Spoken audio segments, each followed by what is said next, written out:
Cincinnati. The Mets and the Reds opening up a 3-game series here tonight. We have had showers already this evening, and intermittent showers are forecast actually for the next 3 days. But the infield was covered, and it has just been taken off. The infield is completely dry. The field is in excellent condition. As manager Dave Bristol comes out now with the lineup cards for the Reds.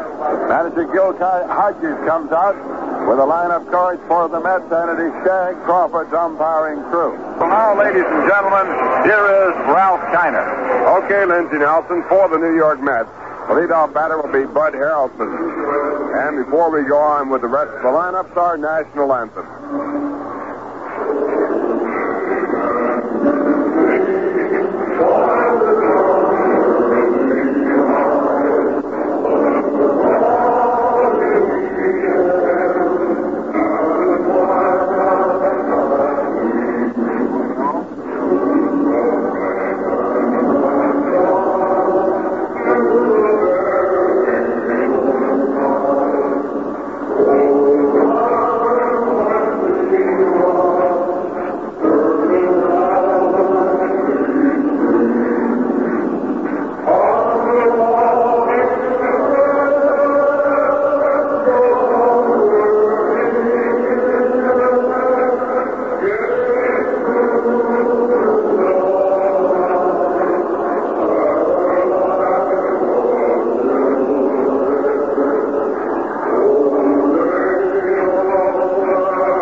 Second, playing second base, Ken Boswell. Batting third and playing right field, Cleon Jones. Batting fourth and playing first base, J.C. Martin. Batting fifth and playing third base, Ed Charles. Batting sixth and playing left field, Art Shamsky. Batting seventh and catching, Jerry Grody. Batting eighth and playing center field, Don Bosch. And the pitcher, Jerry Kuzman, batting ninth. For the Cincinnati Reds, Pete Rose will be the leadoff batter, playing right field. Batting second and playing left field, Alex Johnson. Batting third in center field, Veda Pinson. Batting fourth, playing third base, Tony Perez. Batting fifth and catching, Johnny Bench. Batting sixth, playing first base, Lee May. Batting seventh and playing second base, Tommy Helms. Batting eighth and playing shortstop, Woody Woodward. And the pitcher, Gary Nolan, batting ninth. This broadcast comes to you through the courtesy of Rheingold Breweries Incorporated and Household Finance Corporation, and is authorized under radio rights granted by the New York Mets solely for the entertainment of our audience. Any publication, reproduction, or other use of descriptions and accounts of this game without the express written consent of the New York Mets is prohibited. Well, the start of a 3-game series as Jerry Kuzman hooks up with Gary Nolan. Tomorrow it's going to be Tom Seaver, game time at 8:05 against George Culver. Then the final game will be on Wednesday night. Then the Mets move on to play Houston. They'll be playing Houston Thursday night, Friday night, Saturday and Sunday. Then the Mets come home to have a brief series with the Pittsburgh Pirates starting July 2nd, playing the Pirates on the 2nd, 3rd, and a doubleheader on the 4th. Right now, this game underway, and for the play-by-play, Bob Murphy. All right, Ralph, the first pitch of the game by 20-year-old Jerry Nolan is a fastball taken high, ball one. Bud Harrelson hitting at 214, leading off against a hard-throwing young right-hander who last year was the pitching rookie sensation of the National League, along with Tommy Seaver. Inside and high, it's ball two. Jerry Nolan, a strikeout artist, had a sensational freshman season. Last year as a rookie, and he started the year at the age of 18. He turned 19 before the year was over. He won 14, he lost 8. He had a 2.5 earned run average.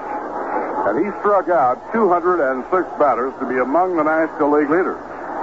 In spring training this year, he developed tendonitis in his pitching shoulder. The 2-0 delivery to Harrelson. He's taking all the way, and it's over for a called strike. When the baseball season opened, Gary Nolan's shoulder was not in shape for him to take a pitching turn. He was sent to Tampa, Florida to work under a warm sun. Fastball up high, ball 3-1. He returned to the Cincinnati Reds and made his first appearance on the 31st of May. So he missed all the half of April and all the month of May. 3-1 delivery is over. A strike. It's 3-2. His first assignment, he beat Philadelphia 5-4. His second start, he won 9 innings and pitched a 3-hit shutout, beating Atlanta 10-0. 3-2 delivery, inside, ball 4, but Harrelson reaches on a walk.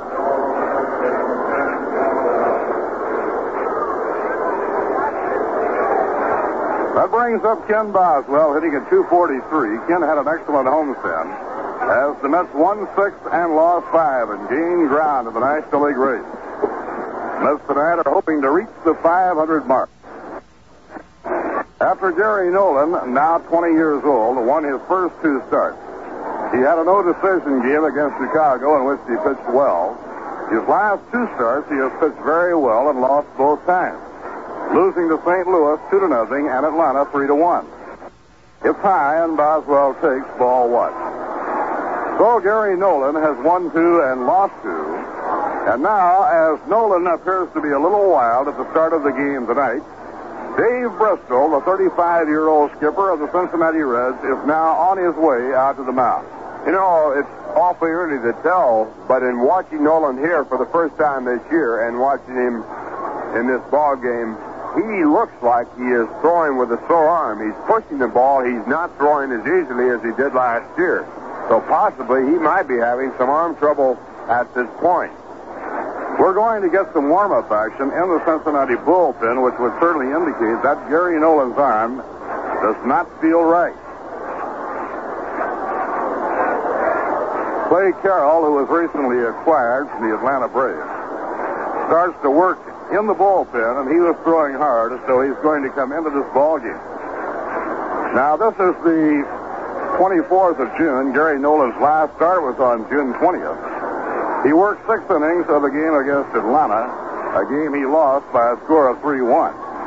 Now the conference is breaking up at the mound, and Gary Nolan has convinced Dave Bristol that his arm feels all right. Cincinnati a half game behind the New York Mets in the standings. Yesterday, one of the most fabulous days in Mets baseball history, as they beat the Dodgers in the rubber game of the series 5-4. Before the largest single-game crowd in Shea Stadium history. And it's down the middle for a call strike to Boswell, 1 ball and 1 strike. They played a doubleheader here in Cincinnati yesterday, and it was really a midsummer day. Temperature was 90 degrees, and it was hot, and it was humid. The 1-1 delivery is popped up on the right side of the infield. Tommy Helms, drifting into shallow right, taps the glove and puts it away for the out. 1 out and 1 on. Weather was so hot and humid in Cincinnati yesterday that Ed Sudol, umpiring behind the plate, worked without his chest protector after the 3rd inning.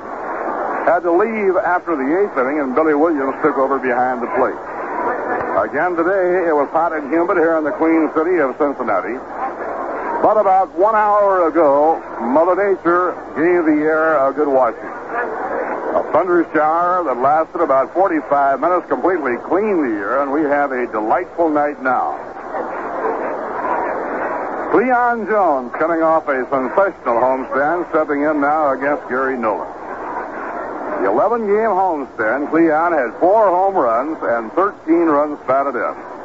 And on the homestand, he hit .353, raising his average to .263. So let's watch Harrelson. He's running. Here's the pitch. It's popped up on the left side of the infield.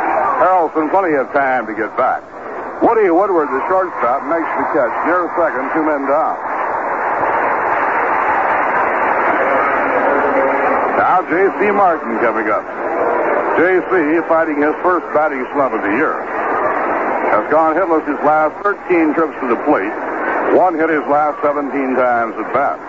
So Martin's average has tailed off to .257.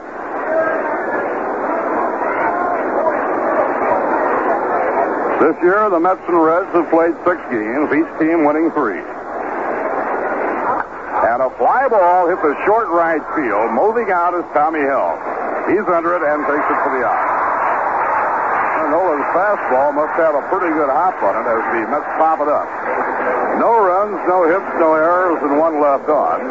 In the middle of the first inning, the score, the New York Mets nothing.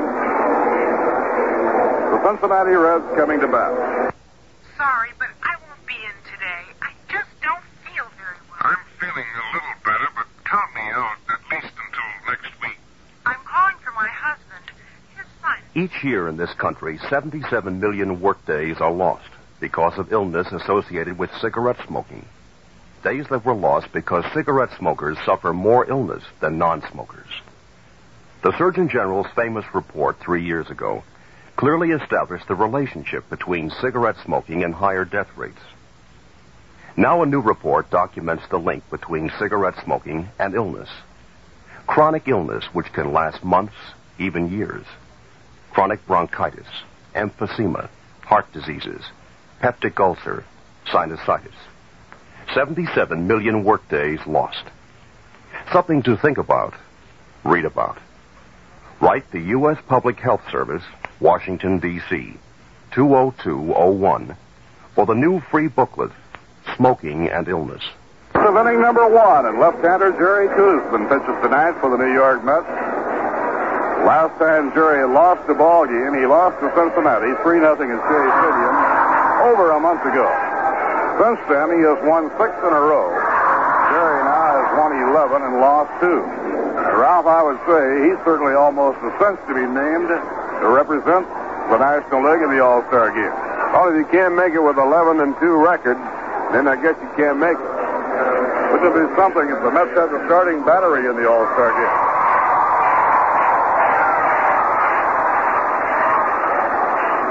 The All-Star team for the National League, the catcher will be Jerry Grody. The Giants, Willie McCovey at first base. Cincinnati's Tommy Helms at second.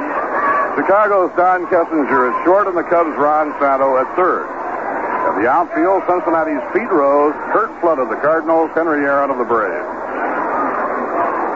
Pete Rose is up, and he whacks it foul back over the pavilion roof and out of play. Rose, a switch hitter, off to his best year ever, and he's had some great ones. He already has 99 base hits. One of the most coveted goals in baseball is to achieve 200 hits in 1 year. Rose has done it twice, and he has 99 hits right now. Now Kuzman winds. Here's the pitch on the way. A fly ball hit down the right field line. Jones running toward the line. He is under it, and he makes the catch.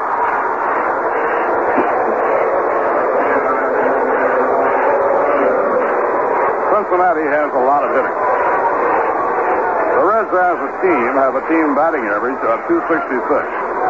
And it takes strong pitching to hold the Reds down. They have 7 players with 25 or more runs batted in. Against Cincinnati this year, Jerry Kuzman has won 1 and lost 1. He beat the Reds here in Crosby Field. Now Alex Johnson takes inside and low. It's ball 1. Alex Johnson has been a tremendous surprise for Cincinnati. They traded away Dick Simpson to the Cardinals to get Alex Johnson. Johnson, winning a regular berth, is hitting .320, and he has 85 hits to his credit. 1 home run, 30 runs batted in.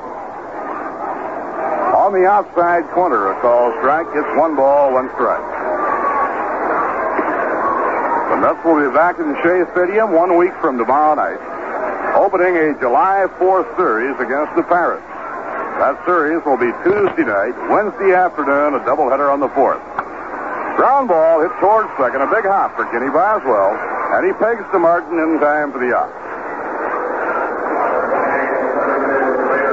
Unusual road trip for the Mets. They'll be playing 7 games, 3 here in Cincinnati and 4 in Houston, and no doubleheaders on the trip.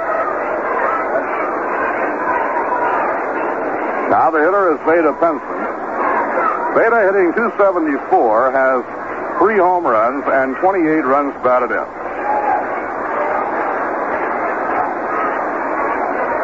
Left-hander against left-hander as Kuzman takes his sign from Grody. And a ground ball hits the shortstop. A knee-high hop taken by Harrelson. Perfect throw to Martin. The side is quickly out. So Jerry Kuzman off to a lightning fast start.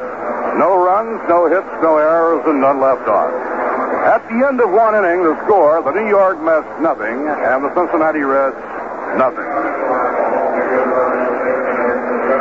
Crosley Field here in Cincinnati, Ralph has always been known as a good park to hit in. I know over the years when you were playing, you enjoyed coming here. And the Reds have had some great stars over the years in baseball. And many of those great stars are coming back to Shea Stadium for the annual Old Timers event.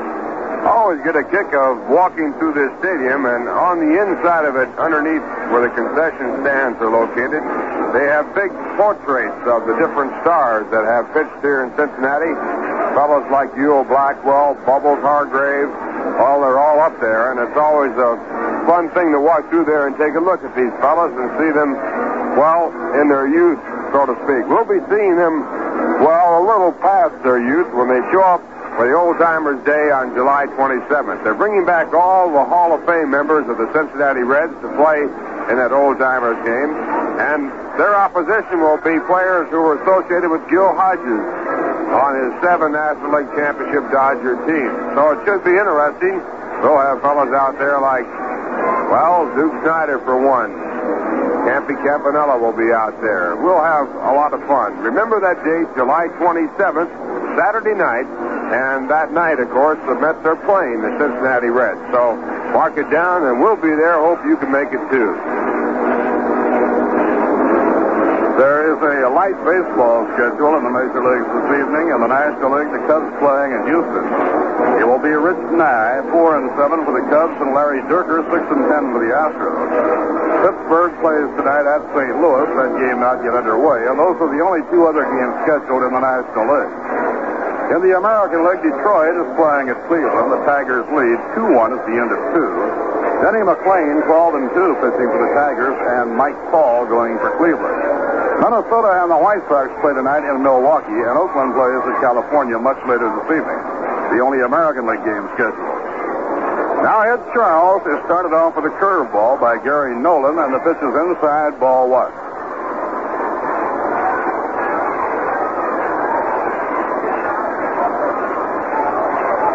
Ed Charles batting at 3:02 hits a ground ball down to third, handled by Tony Perez. And the throw across the diamond to Lee May, 1 man down. That brings up Art Shamsky, and Art certainly has been delivering some very crucial blows to the New York Mets. Art now has 5 home runs and 22 runs batted in. Art returning to the National League ballpark where he once hit 4 consecutive home runs. Now Gary Nolan winds. Fastball high, ball 1. Gary Nolan last year, one of the top 5 strikeout pitchers in the National League. He won 14 games and had a 2.5 ERA. A ground ball hit down to first. Lee May up with it. He waves the pitcher off and takes the play himself, 2 men down. We'll be broadcasting each of the 7 games on the road trip that opens tonight here in Cincinnati. We will be televising 4 of the 7. We'll be televising the game tomorrow night and Wednesday night, the Saturday and Sunday games from the Astrodome in Houston. Jerry Grody is the batter, and he hits one foul back toward the upper deck out of play. Jerry hitting at 310. And his playing colleagues around the National League named him by a rather decisive margin as the all-star catcher in the National League. Quite a tribute and an honor for Jerry Grody. And a pop-up into shallow right. Going over is Tommy Helms. So is Lee May. And about 2 steps into right field, first baseman Lee May takes it for the out. No runs, no hits, no errors, and none left on. At the end of an inning and a half, the New York Mets nothing and the Cincinnati Reds nothing. Last of the second inning at Crosby Field in Cincinnati. No score. Third baseman Tony Perez, Cincinnati's cleanup batter, will lead off against Jerry Kuzman. Perez, hitting .265, is the Red leader in home runs with 8. And he has 43 runs batted in, also topping the Cincinnati club. He has been among the National League leaders in RBIs all year. The pitch is inside, ball 1.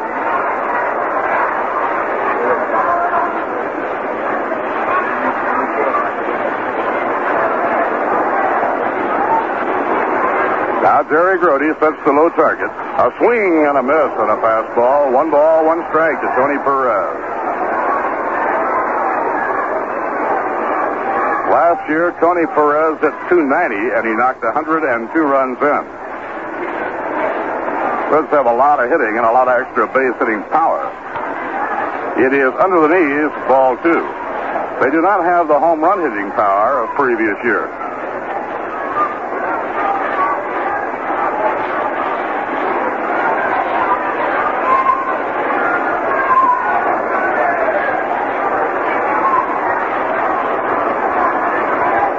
Delivery by Jerry Kuzman, and it's popped up on the right side of the infield. Boswell, midway between first and second, takes it for the out.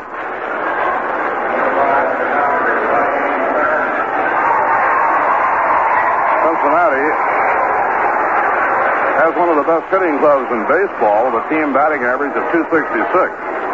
And as we pointed out, they have 7 players with 25 or more RBIs. But the Mets have out-homered Cincinnati. The Mets as a team have hit 44. The Reds have hit 35. Now Johnny Bench, the rookie catcher, up, and he hits a high fly ball to center field. Coming in is Don Bice. He draws a beat on it and puts it away for the out. Johnny Bench, the 20-year-old rookie catcher, has been like a house on fire of late. He's brought his average up to .272, and he has 41 ribbies. Now first baseman Lee May hitting at .272. 7 home runs, 32 runs batted in.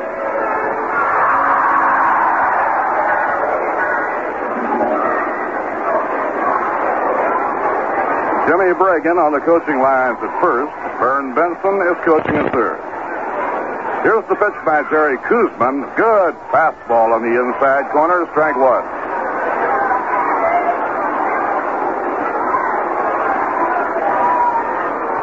Opening game of a 3-game series. Tom Seaver tomorrow night against George Culver. Pitch to May. A bouncer hits the shortstop. Comes up on a shoulder high hop for Buddy Harrelson. And a perfect strike to Martin, and the side is out. Well, Jerry Kuzman breezing through the first 2 innings. No runs, no hits, no errors, and none left on. At the end of 2, the score, the New York Mets nothing and the Cincinnati Reds nothing. You're dialed to the voice of the Mets in Saratoga Springs, WKHA-FM at 102.3 megacycles on your FM dial. Ralph Garner along with Bob Murphy. Now for the play-by-play, Lindsey Nelson. Thank you very much, Ralph Garner. Hello, everybody. Don Bosch is up to lead off for the Mets here in the top half of the 3rd inning, and Gary Nolan's pitch is high and away for a ball. Bosch is a switch hitter batting left, batting number 8 in manager Gil Hodges' Met batting order. The 1-0 delivery, and it's high for a ball. The Mets nothing, the Reds nothing. First game of a 3-game series in Cincinnati, Ohio. Jerry Kuzman has moved out on deck now. 20-year-old Jerry Nolan with the pitch, and it's in there for a called strike. 2-1. At third base, Tony Perez is in on the edge of the infield grass. Jerry Nolan, 2-1 pitch, hit on the ground, slow roller to the right side, taken by Nolan, tossed underhand to Lee May at first, in time for the out. A swinging roller to the first base side of the mound. Nolan came off, scooped the ball up, and tossed underhand to Lee May. There's one away, and now Jerry Kuzman is coming up. Jerry has had 3 base hits this year. He's batted in 2 runs, hitting .073. Right-hand batter.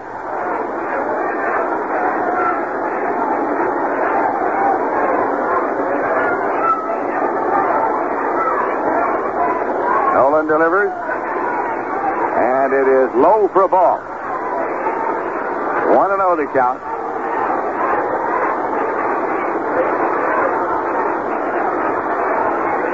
Again the pitch. And it is low. Ball 2. Last year, Gary Nolan was an early season sensation for the Reds in National League play. He finished the year with a record of 14 victories and 8 losses. 2-0 pitch. It's in there for a call strike, 2-1. And then this year in the spring, he came up with arm trouble and has been trying to work his way back since. The 2-1 delivery. Swung on and missed. 2-2 now to Jerry Kuzman. Last year, Gary Nolan had 5 wins over the New York Mets, so that is his lifetime record. 5 wins and no losses. Here's the 2-2 pitch. Swung on and missed. He strikes out Kuzman. First strikeout for Nolan. 2 away, and the leadoff man, Bud Harrelson, is coming up. He'll be his second time up in the game. Switch hitter batting left, and he walked in the top of the first. So far, no base hits in the ball game or in the top half of the third.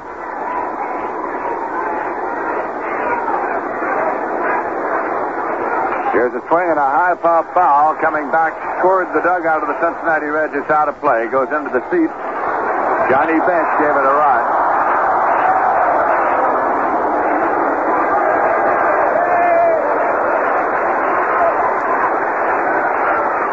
We have thousands of youngsters in the ballpark tonight. The upper deck practically filled here at Crosley Field with the youngsters.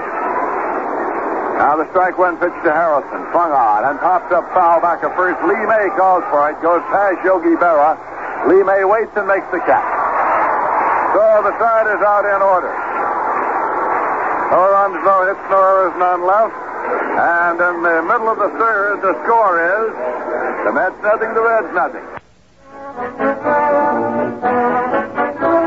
New York Mets baseball fans, the staff of WKJ hopes that you're enjoying the broadcast of today's game.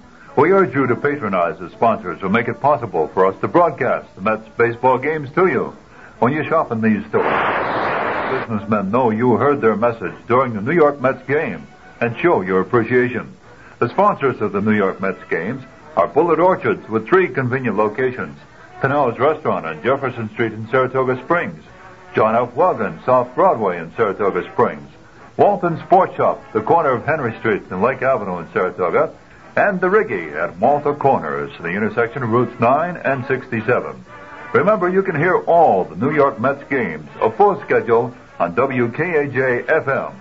Daily sports roundups are heard twice daily at 12:15 and 5:30 over WKAJ, as well as the Harness Racing Review at 7:20 in the morning. Keep up to date with sports news on WKAJ-FM.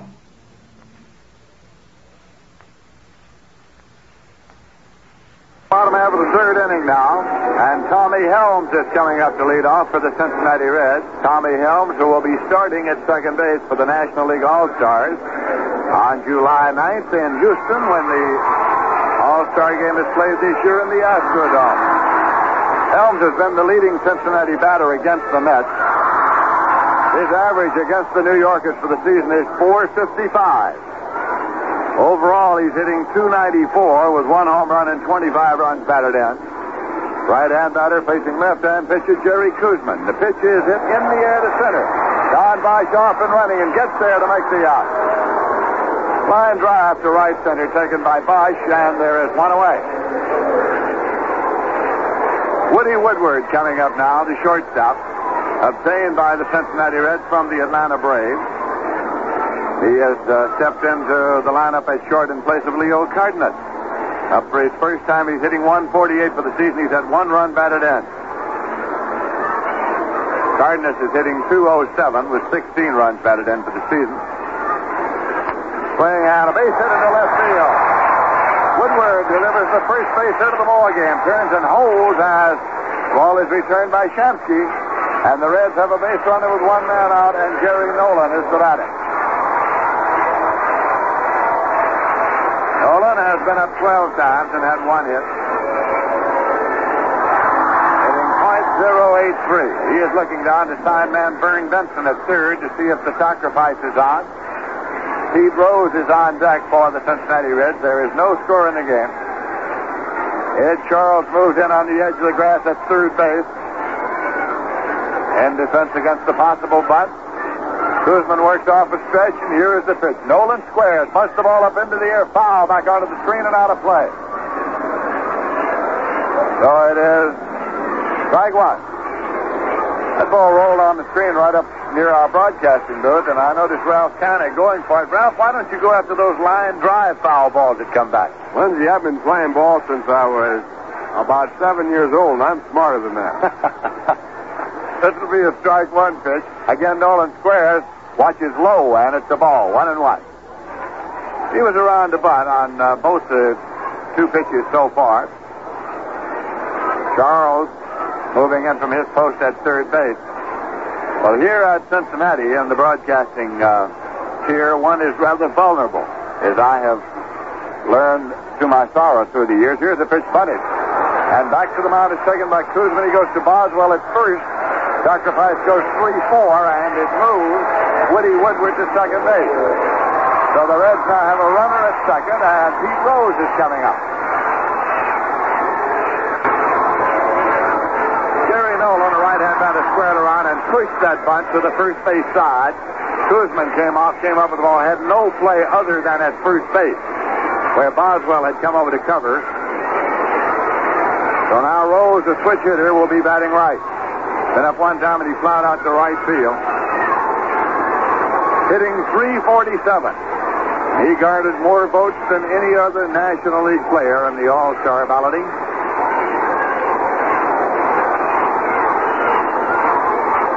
Pitch is swung on, popped up, foul back at first. Might be playable. J.C. Martin over near the stands. He's there and he makes the catch. So the start is on. Pete Rose fouled out to first base. No runs, a hit, no errors, and one left. And at the end of 3 full innings, the score is the Mets nothing, the Reds nothing.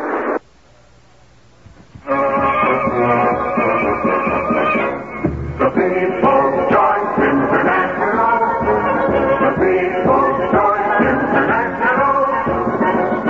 Every toll throughout the country shows that the greatest wagon going for towing, one that will pull a heavy trailer along with 9 people, is the International Travel All.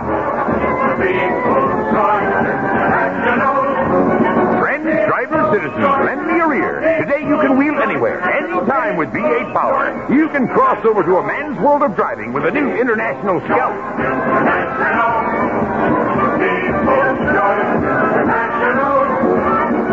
Whether you cast your vote for the International Scout or for the International Travel All, you'll have a winner when you see your International Harvester truck dealer. See the Scout and Travel All at Natal Rambler, your International Scout dealer, South Broadway in Saratoga Springs, New York.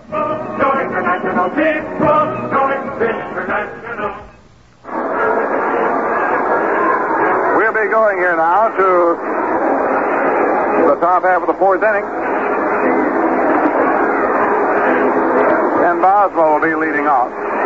In the National League, it's all-night action in the bobtail schedule. The Chicago Cubs are at Houston. Warm-up, Rich Nye for Leo DeRoche's Cubs 4 and 7. Larry Dierker for Houston 6 and 10. Pittsburgh against the league-leading St. Louis Cardinals in a later start, and those are the only games scheduled. The American League at the end of 3 innings, the Detroit Tigers 2 and the Cleveland Indians 1. Denny McClain, who is 12 and 2, is going for Detroit. Mike Paul 0 and 1 for Cleveland. Jim Price homered in the 4th now with nobody on for Detroit to make it Detroit 3 and Cleveland 1. Minnesota at Chicago against the White Sox, and that will rather games being played at Milwaukee, Minnesota and the White Sox.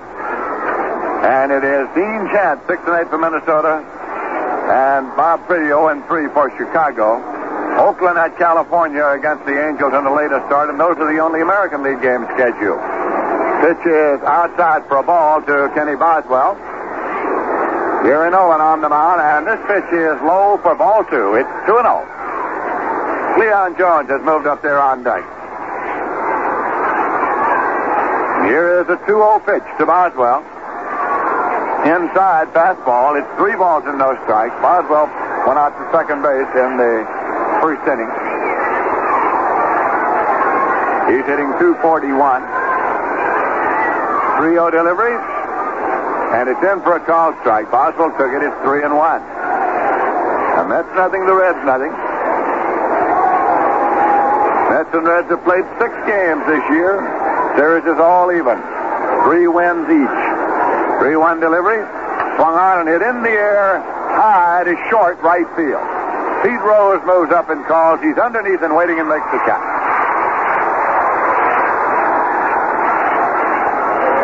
Boswell flies to right, and now Cleon Jones. He's been up one time, popped to short.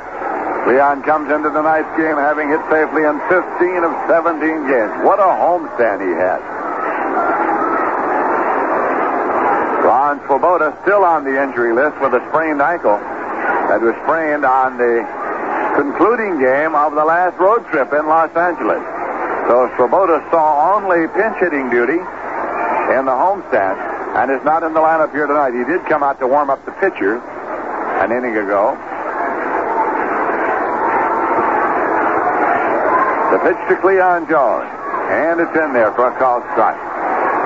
Temperature got up to around 91 this afternoon in Cincinnati. It was up around 93 yesterday, and it was hot at the ballpark. Umpire Ed Sudol finally in the 8th inning had to give it up and get relief from Billy Williams, who took over behind the plate yesterday. Pitch is outside for a ball.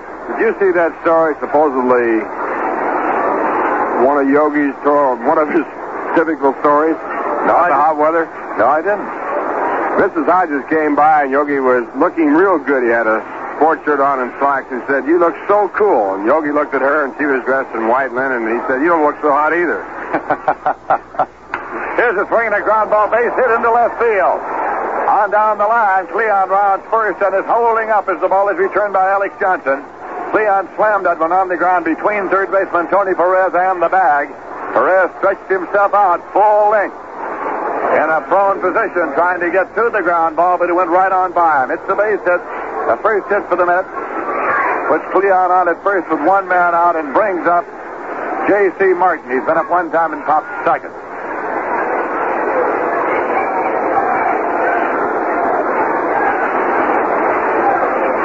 Lee May at first comes over to hold against the runner.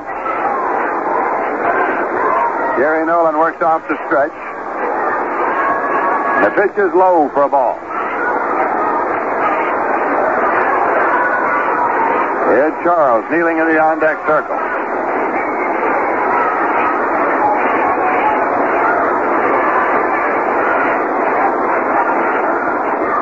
Gary Nolan takes the sign. This will be a 1-0 delivery. Swung on and missed. He really took a riffle. It's 1-1.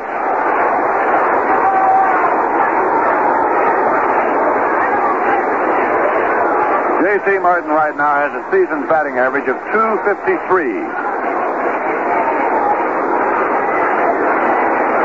Jones leads at first, and he's running. The pitch is swung out and missed. Benches throw to Woodward, and he's safe. A stolen base. For Cleon Jones, it's number 7. Cleon Jones with his 7th stolen base of the season. 1-2 the count to Martin, who took his cut. Cleon got a tremendous jump on that stolen base. Of course, we've talked about Johnny Bench's arm, and they say, and I'd have to agree, that he has the strongest arm I've ever seen in the major league. Well, he fired that one on the money. Nothing wrong with the throw. Woodward has had to take it, but Jones was simply sliding in with a stolen base by the time it got there. Here's a foul ball backing out of play. So the count holds at 1-2 to J.C. Martin. There is no score in the game, but the Mets have a runner in scoring position now with one man out.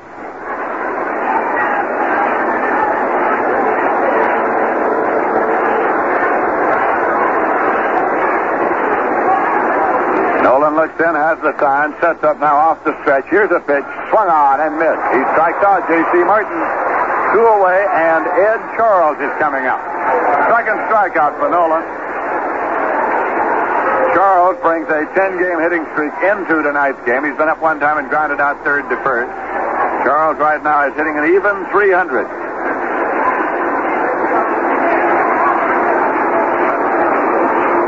We're in the top half of the fourth inning. Crosley Field in Cincinnati, Ohio. That pitch is a fastball high. It is ball one.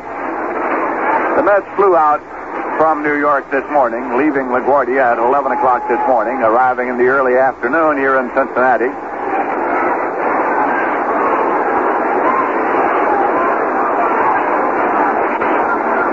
This will be a 1-0 delivery. Swung on and popped up, foul, back of the plate. Playable to Johnny Bench. Gets rid of the mask. He's back and waiting, and he makes the catch, and the side is out. Ed Charles is fouled out to the catcher. No runs, a hit, no errors, and one left. In the middle of the fourth, the score is the Mets nothing, the Reds nothing.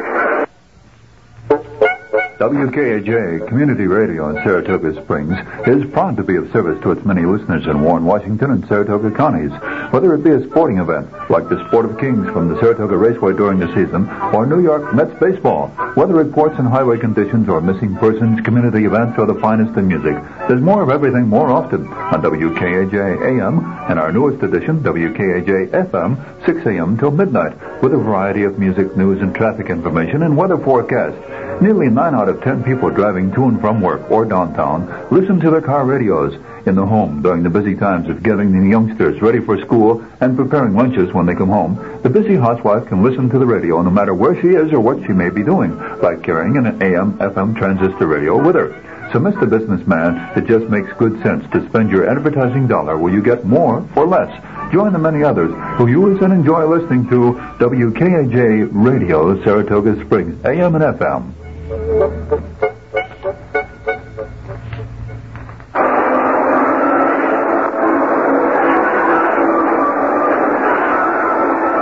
Now in the bottom half of the fourth inning, it'll be Alex Johnson coming up for the Cincinnati Reds. He was traded over from the Cardinals to the Reds in exchange for Dick Simpson. Simpson has since been traded on, along with Hal Gilson, to the Houston Astros for Ron Davis, and Gilson has been farmed out to Oklahoma City.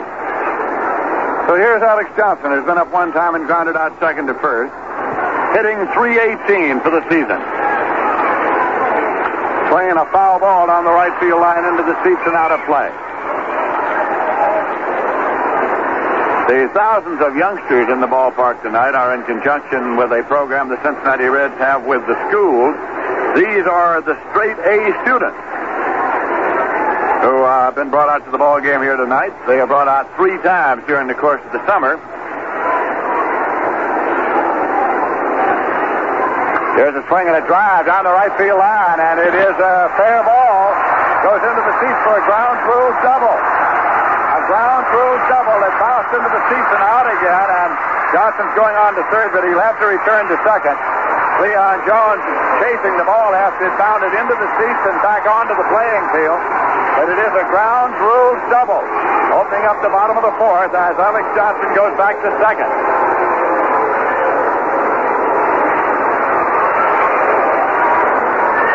He lined that ball down the right field line. It was fair by a couple of feet, and then it took a carom right off over towards the field boxes where they jut out down there, landed up, hit the back of a seat, and bounced back onto the playing field and up the incline. Leon Jones chased it all the way, and Alex Johnson, seeing Jones in pursuit, continued on to third. But it had been called a ground rule double by John Kibler, the umpire, at first. So now Johnson's at second, and Veda Benson is up.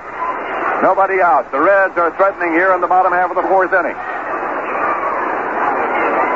Jerry Kuzman pitches line into left field for a base hit. Alex Johnson is getting a green light. He's coming home, and here's Shamsky slow. It's cut off. Throw at second base, and he is safe at second. Charles cut the throw off and fired it down to Boswell. Vincent is safe sliding in there.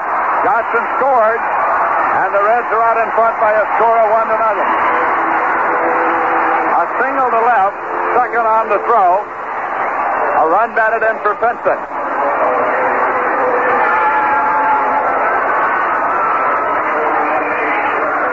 That ball was sliced off the bat of left-hand batter Veda Benson out towards short, so much so that Harrelson moved to his right to try to get the glove on it with a backhand stab. He could not.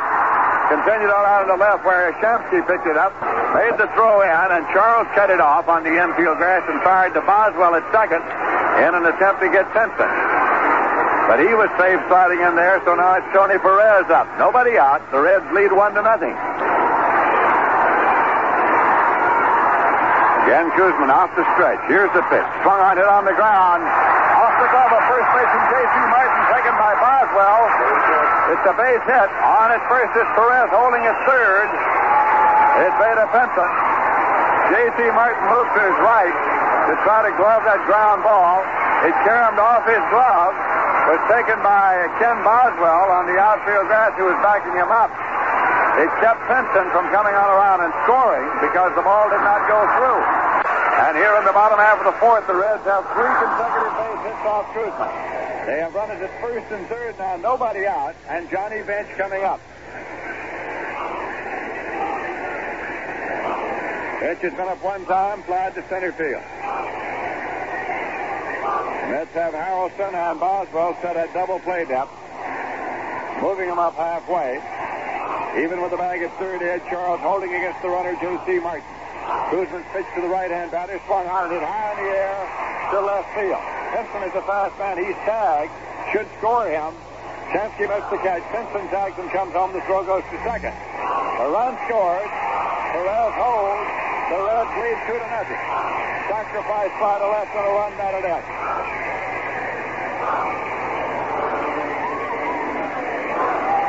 Now Lee May. He's been up one time and he grounded out short to first. A runner at first and one man out.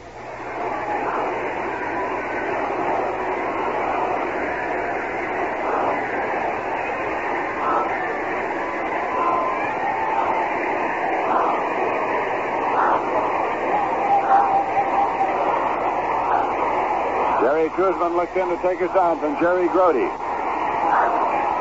Checks Perez at first. The pitch to May. A little high for a ball.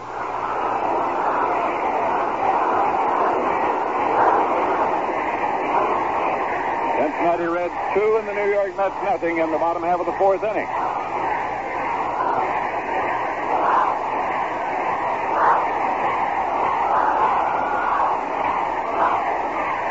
Now the 1-0 pitch swung on and fouled out to the right side, out of play. It's 1-1. Tommy Helms is on deck.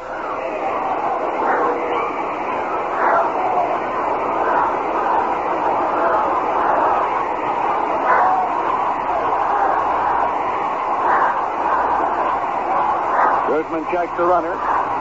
Pitch out, nothing on. 2-1. Jerry Grody moving out to take the pitch outside. Let's figure the Reds just might be playing hit and run on the 1-1 pitch. They might be playing it on a 2-1 pitch. One man out. Perez takes his lead.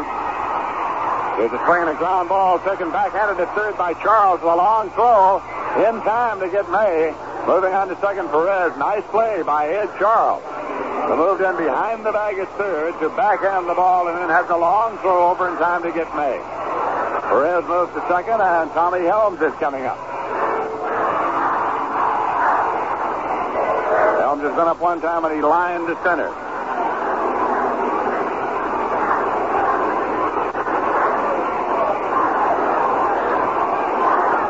And he is going to be intentionally walked. The pitch is outside for a ball. Woodward, the shortstop, is on deck. And it's with first base open, it is an intentional walk to Tommy Helms. Ball 2. Now outside, ball 3. And ball 4.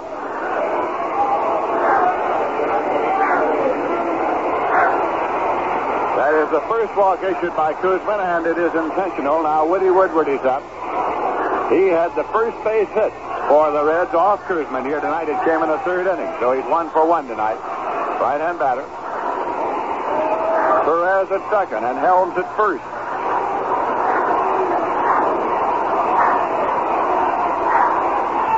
Here's a swing and a foul ball. Backing out of play for strike one.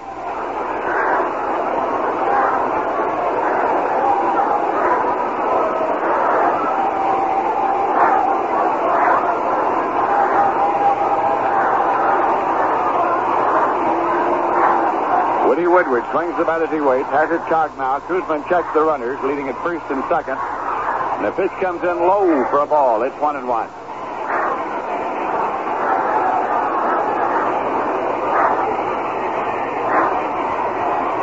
It's a warm and humid night here in Cincinnati. Kuzman takes a moment to mop his brow before getting ready again.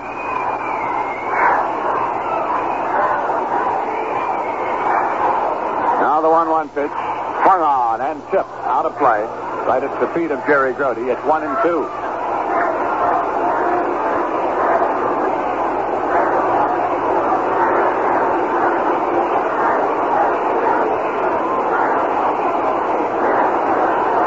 The Mets and the Reds in the first of a 3-game series will be televising back to New York tomorrow night and Wednesday night. Here's a 1-2 pitch. Swung on and foul back. He's still alive at 1-2. Pitcher Gary Nolan is waiting on deck.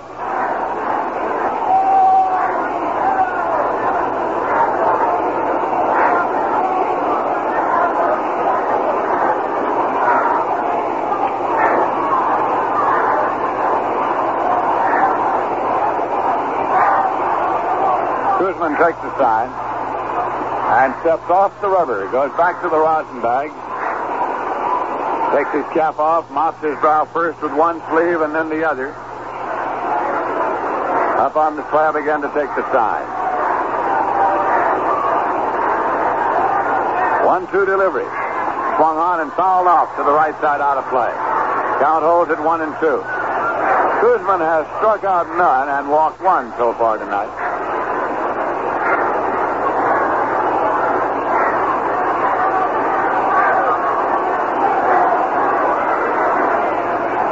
No batting practice or infield practice tonight because the tarp was spread over the infield and it was raining before the ball game. 1-2 pitch.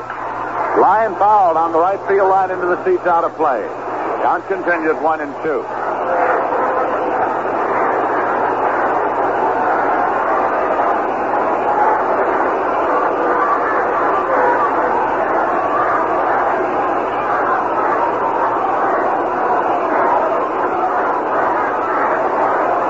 The runners take their leads at first and second. Here's a swing and a ground ball to first. J.C. Martin over up with it, goes to the bag to make the play unassisted. And J.C. in backing away from the ball lands up on the seat of his pants. He moved in there, kicked the bag, and then backed out of the way to get out of the way of the oncoming runner, Woodward, and landed up on the seat of his pants. He's all right. So the side is retired. 2 runs on 3 hits and a walk, no errors, and 2 left.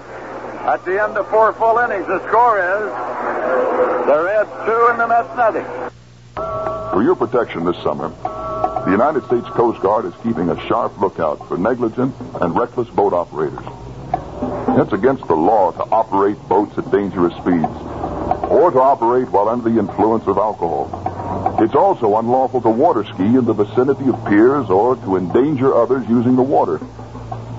Learn to take it easy. Remember, safe boating is no accident. Boating accidents do happen. In New York State, boating accidents in which a person is injured or there is more than $25 worth of property damage must be reported to the State Division of Motorboats. Failure to comply may be punishable by a fine of up to $100. For further information in our immediate area regarding rules and regulations for safe boating, call the Saratoga County Sheriff's Office in Boston Spa, 885-6761. That's the Saratoga County Sheriff's Office, Boston Spa, 885-6761.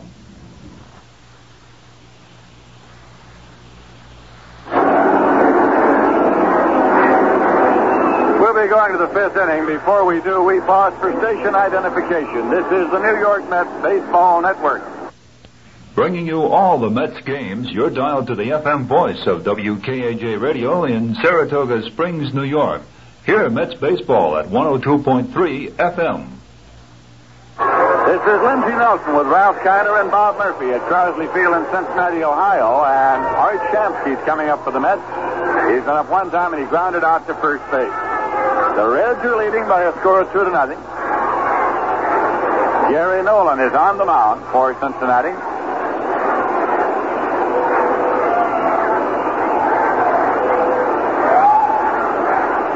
and a foul ball backing out of play. So it's strike one.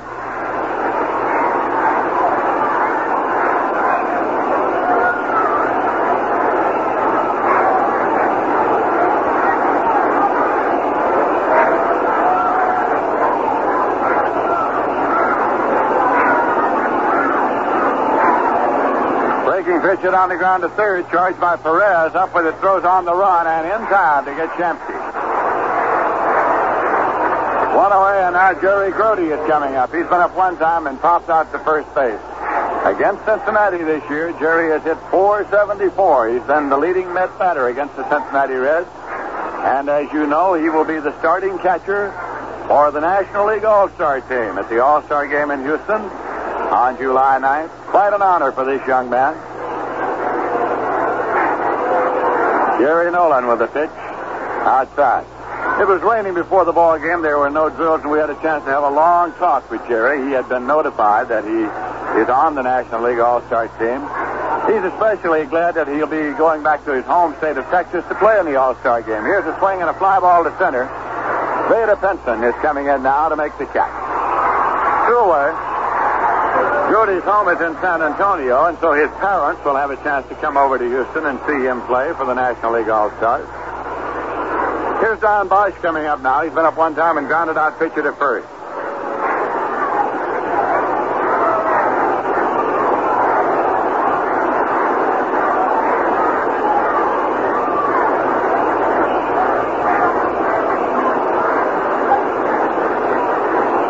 Delivers, and there's a swing and a drive in the air to right field. Pete Rose off and running and can't get to it. It's a base hit. Bosch turns and holds, slips the throw to first. He gets back safely. Rose cut the ball loose to Lee May at first as Bosch had taken a wide turn, and as he started back, he slipped. However, he managed to get back to the bag safely, where he is now in conversation with first base coach Yogi Berra. Now, Jerry Kuzman is scheduled up. Nobody on deck right now. As a runner at first, two men out. The Reds are leading 2-0. Still nobody has come out of the Met dugout.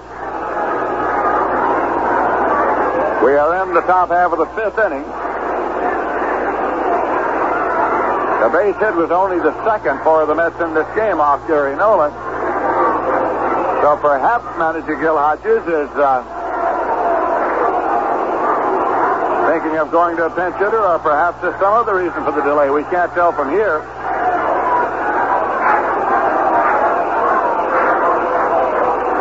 Gary Nolan on the mound continues to toss the ball in to Johnny Bench, and here comes Kuzman now out.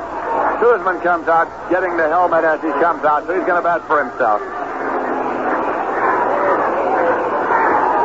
He'll be up here with two men out and the runner at first.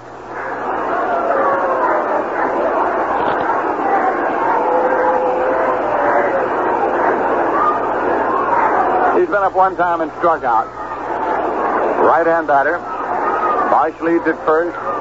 Pitch is swung on and missed for strike one. The Reds have 4 hits and the Mets have 2, and the Reds are leading by a score of 2-0.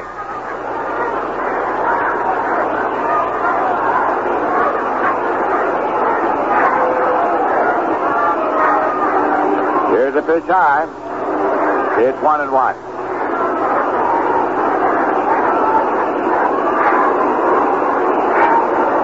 Lee May is holding against the runner at first.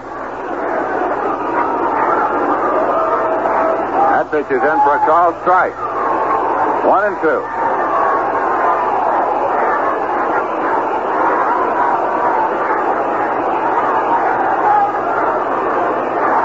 One-two delivery. Swung on and missed, so Nolan strikes out Kuzman. The side is out. No runs are hit, no errors, and one left. In the middle of the fifth, the score is the Reds 2 and the Mets nothing.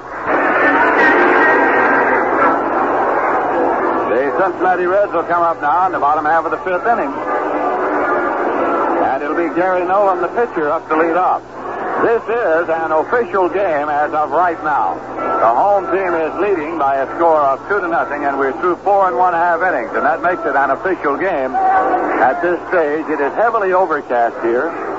We had showers before the ball game, and intermittent showers are predicted for not only this evening, but for the next several days.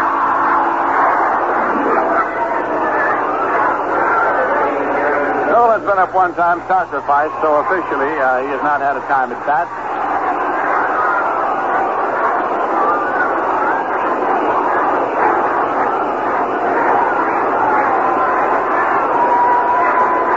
Here's the pitch. In there for a called strike. Shag Crawford is the crew chief of this umpiring crew. He was looking skyward and signaling over to the umpire's first, John Kibler, something about the possible rain. Here's a pitch high for a ball. It was Crawford and his umpiring crew who were on duty in Atlanta recently in a game between the Mets and the Atlanta Braves. It was started about an hour and 20 minutes late and concluded after 6 innings of play. It caused quite a bit of comment. Here's a 1-1 pitch, and it's low. If Shag didn't think it was raining in Atlanta, it would take a cloudburst to make him think it was raining here. 2 balls and 1 strike to Gary Nolan.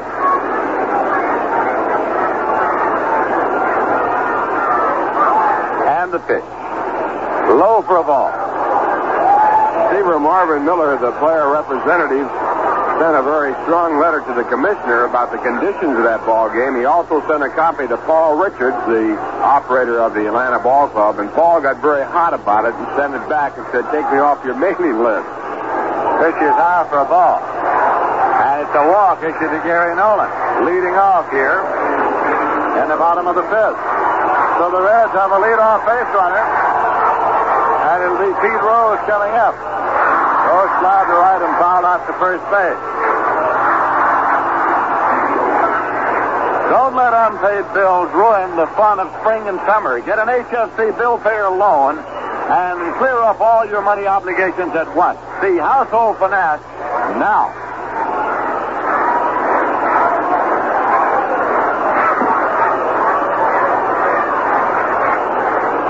Pete Rose is at the plate, switch hitter batting right. Nobody out. Reds leading 2-0. The pitch is in for a called strike. And now Doug Harvey, the umpire behind the plate, asks Kuzman to toss him the ball. He wants to take a look at it, and he takes it out of play.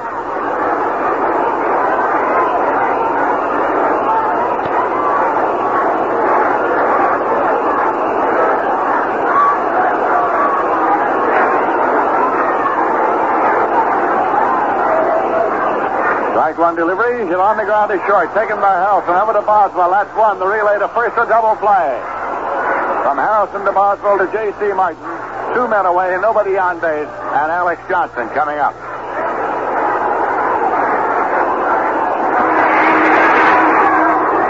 Kuzman's pitch. Swung on it on the ground to shortstop. Taken by Harrelson. Big hop. Throw to first and in time. So the side is out. No runs, no hits, no errors, a walk, and none left. At the end of 5 full innings, the score is the Reds 2, the Mets nothing. The ground crew has been out to drag the infield. We'll be going into the 6th now, and coming in for the play-by-play, Ralph Kiner. Thank you, Lindsey Nelson, and hi to everyone. In the National League at the end of 2.5 innings, Chicago nothing, Houston nothing. Rich Nye against Larry Dierker. Pittsburgh at St. Louis, the starting pitchers, Bob Beal for the Pirates and Steve Carlton for the St. Louis Cardinals. Pittsburgh will be the Mets' opposition when they come home off this road trip. They'll be playing Pittsburgh on July 2nd. That's a Tuesday night. They'll play a day game on July 3rd and a doubleheader on July 4th. That will be the homestand. In the American League, the Detroit Tigers scored 6 runs in the top of the 5th. They now lead by a score of 9-2 after 4.5. McLean working for the Tigers. Kurtz is now pitching for Cleveland. Mike Paul started. Jim Price and Northrup had home runs in the game. Northrup, a grand slammer, his 9th of the year. His 9th home run and a grand slam home run. At the end of 1, Minnesota nothing, Chicago nothing. Dean Chance against Bob Pretty. Also scheduled Oakland against California. Now we're all set to go, and Bud Harrelson hits the first pitch through the hole on the first base side into right field for a base hit. On the mound for the Cincinnati Reds, Gary Nolan, and the Mets now have their 4th base hit. That ties their hit total up with the Cincinnati Reds. The Reds are leading by a score of 2-0. Make that their third base hit, pardon me. And the batter coming up is Ken Boswell. Ken is 0 for 2, and Johnny Bench now going out to the pitcher's mound. And we're going to see some action in the bullpen for the Reds.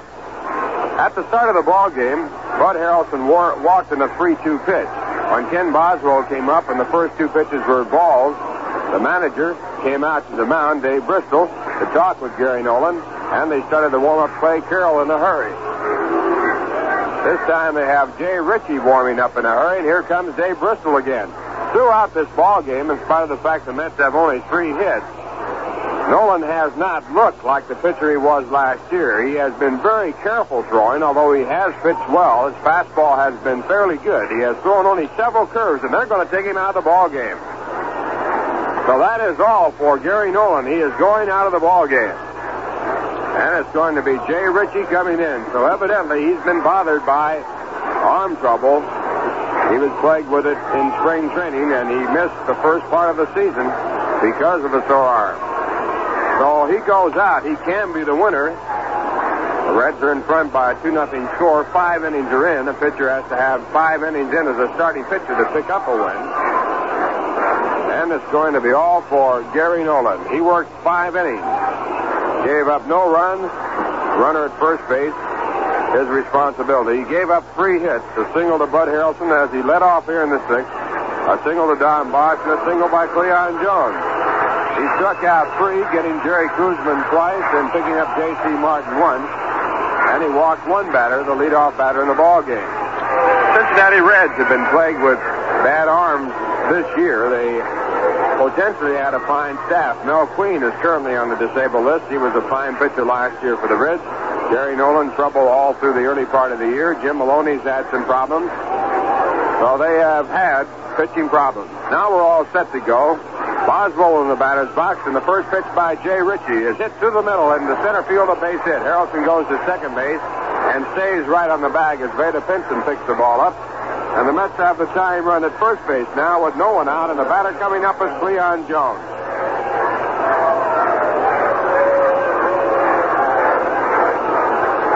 Cleon singled his second time up and stole second base, but was left at second. His stolen base is 7th. Cleon now has hit in 16 of his last 18 ball games, and he has raised his average through that period from 223 to 266.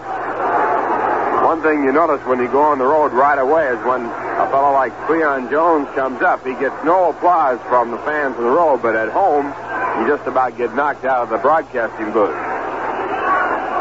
Now the first pitch by Ritchie, it is low and outside, ball 1. And now we have action in the bullpen again for the Cincinnati Reds. Bill Kelso, acquired from the Los Angeles Angels, a right-hander warming up in the bullpen. 1 ball, no strikes. Runners at first and second, no one out. The Mets trailing by 2. The next pitch is in the dirt, a curveball dug out by Johnny Bench, and the count now ball 2. 2 balls, no strikes.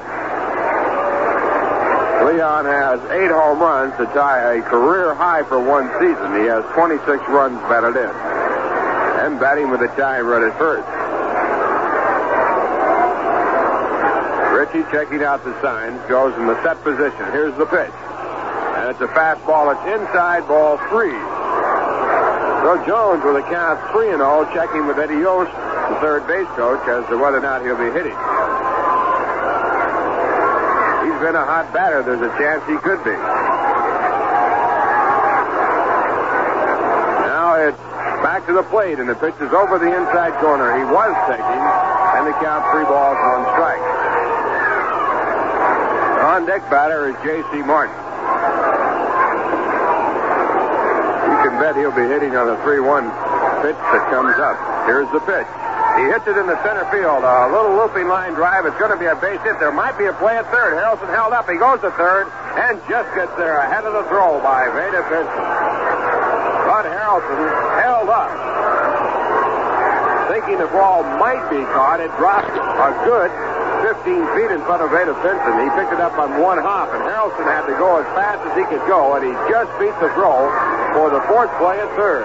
Pinson slipped when he threw the ball on the wet grass in the outfield. So now the bases are loaded. Moving on down to second base. Ken Boswell Boswell, and on with his second hit, Leon Jones. And with the bases loaded, the tying run at second base, and no one out, the batter's J.C. Martin.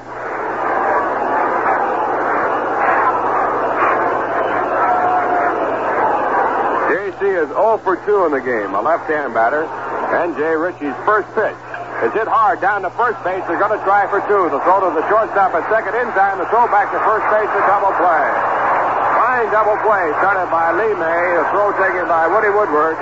And the return throw to first base was in time. On the play, the Mets got their first run of the ball game. And Boswell moved over to third. That ball was hit that hard. Lee May took some time in throwing the ball, getting rid of the ball, but he still got the play. May took the return throw for a 3-6-3 double play. That brings up Ed Charles, a time run at third, but the Reds now have 2 men out. And the first pitch is outside the ball. Ed is 0 for 2 in the ball game. Brought a 10-game hitting streak into the game. Run batted in for J.C. Martin does not get counted because of the double play. Now the pitch to the plate is hit out in the left center field. A long drive could be in there. Going over is Alex Johnson, and he makes a one-handed catch, and that retires the side. In the inning, 1 run on 3 hits. No errors and 1 man left on base, and the score at the end of 5 1/2 innings, the Reds 2, the Mets 1. Sport fans, if you're enjoying the Mets baseball on WKAJ-FM, then we know you'll also enjoy the many other sports features which are presented for you each day on WKAJ-FM and our sister station, WKAJ-AM. At 7:20 each morning, Monday through Saturday, you'll hear New York State Harness Racing Review, when we take a look at the previous night's feature races at the various New York State harness tracks, including our own Saratoga. At 12:15 each noontime, you'll hear Spotlight on Sports, a look at the previous day's activities in all types of sports, and a check of the Major League Baseball schedule. Then at 5:30, a complete 10-minute sports summary 7 days a week. And to top it all off, WKAJ-FM is now bringing you the entire schedule of New York Mets baseball, including both day and night games. And throughout the afternoon and evening hours, scores in the Major League games are brought to you from our Associated Press wire. You'll hear all this on your voice of sports in Saratoga County, WKAJ, AM and FM, with Mets baseball exclusively on the FM voice of WKAJ Radio. To the bottom half of the 6th inning, and the Reds coming up as they lead 2-1. On the mound for the Mets, Jerry Kuzman. He has given up 2 runs, allowed 4 hits. The Mets have 1 run and 5 base hits. Beta Pinson, the leadoff batter, has a single and a run scored and a run batted in this ball game. And the first pitch by Kuzman is called a ball. Jerry Grody going out to the mound to return the ball personally. The word on Gary Nolan is that he had to leave the ball game because of an upset stomach. He is the pitcher of record on the winning side at this point in the ball game. He did work 5 innings. He was charged with a 1 run. Now Grody back and the signs are out. The pitch is in, a swing, strike 1. 1 ball, 1 strike. Beta Pinson batting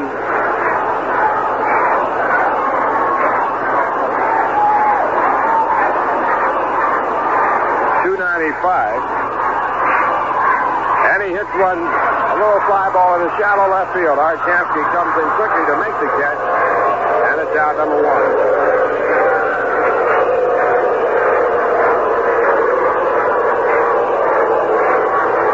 That'll bring up Tony Perez, who has a single and 2 times up. When the Reds got their 2 runs in the 4th inning off Jerry Kuzman, all the base hits were opposite field base hits. Alex Johnson got a ground rule double to right.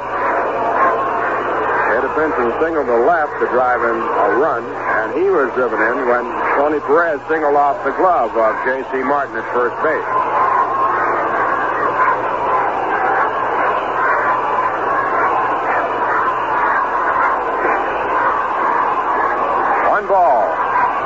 The pitch back to the plate. Curveball too low, and it's ball 2. The Pittsburgh-St. Louis game, with Bob Veal scheduled to pitch for the Pirates and Steve Carlton for the St. Louis Cardinals, has been postponed because of rain. Pittsburgh and St. Louis rained out. Now a changeup. It's low. It's ball 3. Houston scored 3 runs in the bottom half of the third off Rich Nye, and they lead 3-0 after 3. Larry Dierker working for the Astros. And the 3-0 pitch to Tony Perez, a called strike. Perez batting .268. He has 8 home runs and 43 runs batted in.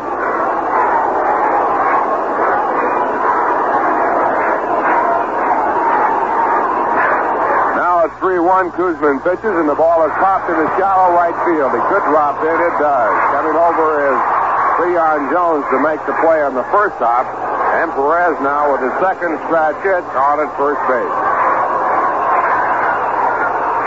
That brings up Johnny Bench.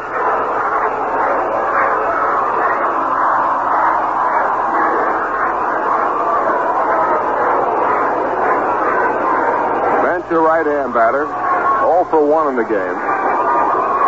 1 man out. We're in the bottom half of the 6th. The Reds lead 2-1. And the first pitch by Kuzman is a curveball in there for a called strike. Johnny Bench having himself quite a rookie year. He missed being a rookie qualifier last year when he missed by 2 games. Now a drive into right center, a base hit. Could go for extra bases. Leon Jones over, takes it on 1 hop, a good play, and Bench has to hold at first base as Perez goes to third in the single.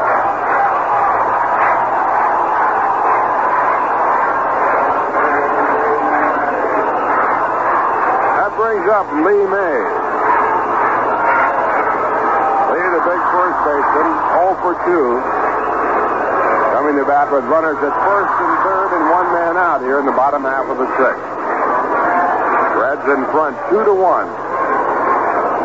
At base hit number 6 off Jerry Kuzman, and it gets some action in the bullpen for the Mets. Cal Kuntz coming out to warm up for the Mets.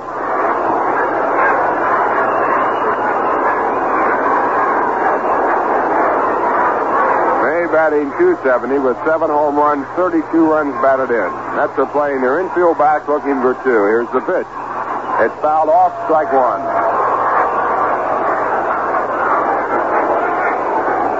Jerry Kuzman has not struck a batter out in this ball game. Came into the ball game with 84 strikeouts in 113 innings.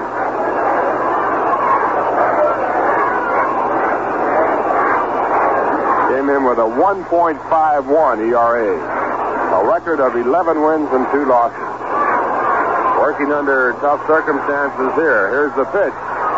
And it's fouled away again. So Kuzman gets out in front with a 2-strike count.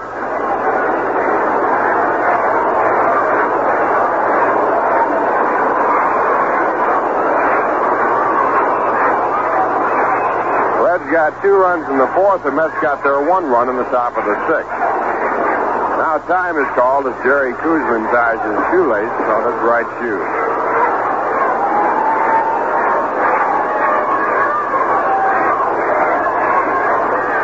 Tomorrow night, a night game against the Reds, and it's going to be Tom Seaver pitching for the Mets. His record 5-5. He'll be opposed by George Culver, who has won 5 and lost 7. Mets play again on Wednesday night and then play Thursday night, Friday night, and Saturday night in Houston, and a single game on Sunday. Mets on Monday play an exhibition game in Jacksonville against their number 1 farm club, then come home Tuesday against the Pittsburgh Pirates for a 4-game series. Now time is in, and the 2-strike pitch is right over the top of May's head. 1 ball, 2 strikes. May ducks under. Backs out of the batter's box, now gets back in without looking at Jerry Kuzman.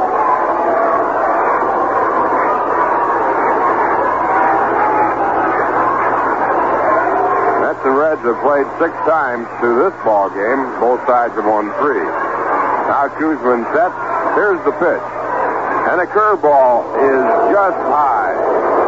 Couldn't miss by much. Kuzman thought it was a strike. Jerry Grody thought it was a strike, but Doug Harvey said it was a ball. So they count 2 balls, 2 strikes. That That was a big call right there because there's a runner on third and one out. Strikeout here means a lot. Once again, Kuzman sets up. And the 2-2 pitch. Fastball low and inside. Lee May had to skip rope, and that fills the count at 3-2. Good possibility that Johnny Bench, the runner at first base, will be going on the pitch, hoping to break up a possible chance of a double play on a ground ball. Now Johnny Bench with a short lead. He is going. The pitch is fouled back. So the count remains at 3-2. Kuzman with a fastball on the 3-2 pitch that time.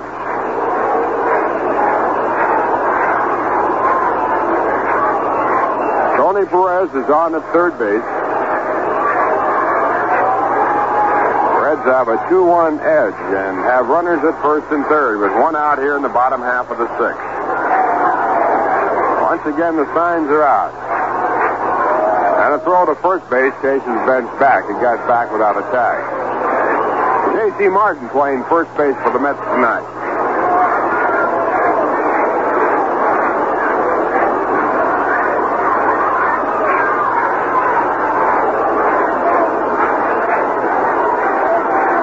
Once again, Kuzman back on top. The signs are out.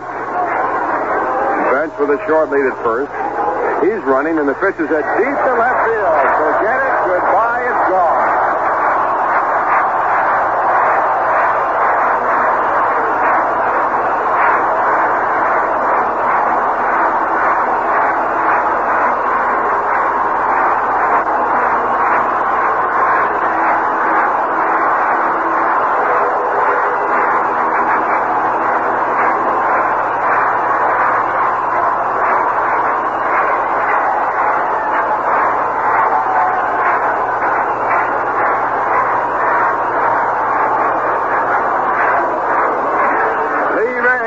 Dynamite against the Mets. It's his 8th home run of the year. That's his 33rd, 34th, and 35th runs batted in, and the Reds lead 5-1. And the next batter is the second baseman, Tommy Helms. And the first pitch is ball one.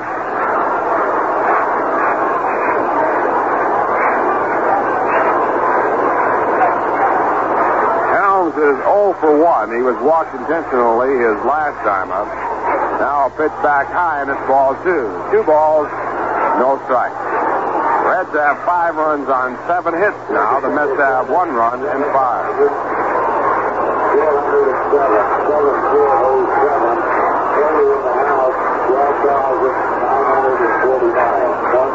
Now Kuzman with a 2-0 pitch that sliced in the right field. It is going to drop into the glove of Cleon Jones for the second out of the inning. That brings up the shortstop, Woody Woodward.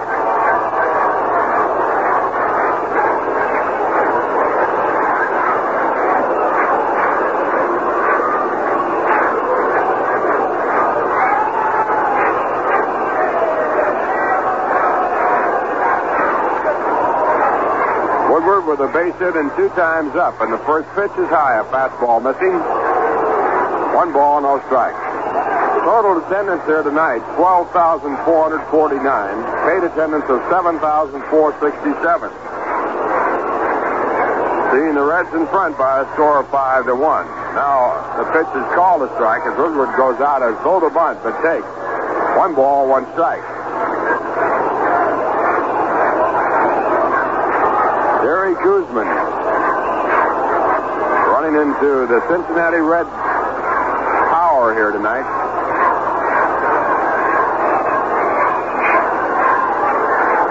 The left-hander at 1-1, and the pitch to Woodward is hit out towards shortstop. Coming in quickly to field the ball on 1 hop is Bud Harrelson. He flips to first base in time for the out that retires the side.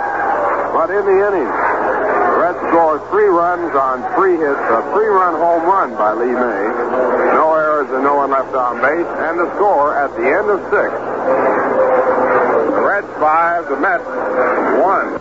Pennell's Restaurant is the place to go for the finest American, Italian, and seafood dinners. And Pennell serves the largest shrimp in the Capital District.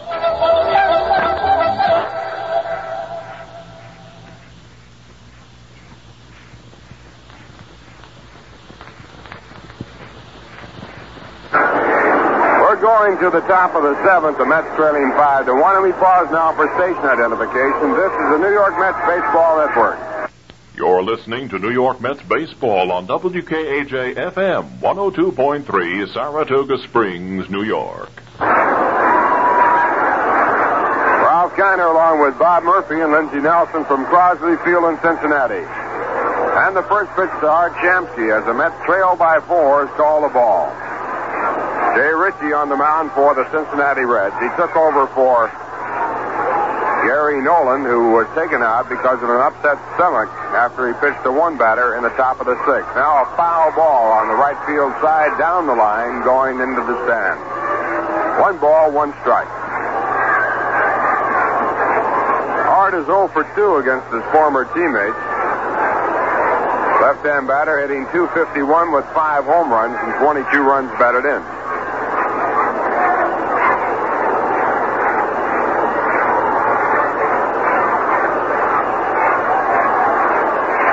Jay Ritchie into the windup, and at 1-1, the pitch to Shamsky is hit foul this time the other way, down the third base side into the stand.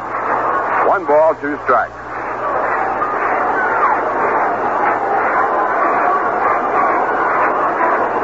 Reds got 2 runs in the 4th inning, added 3 more runs in the 6th, after the Mets had pulled within 1 by scoring in the top of the 6th. Hard smash down to second base. Tommy Helms takes a 2-hopper. And his throw to first base gives the Reds their first out here in the 7th. That'll bring up Jerry Grody. Jerry is 0 for 2.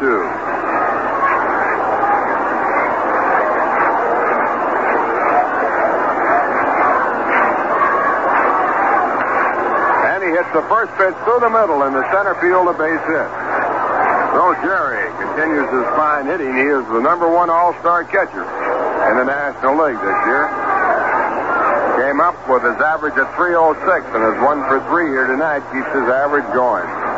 That brings up Don Bosch.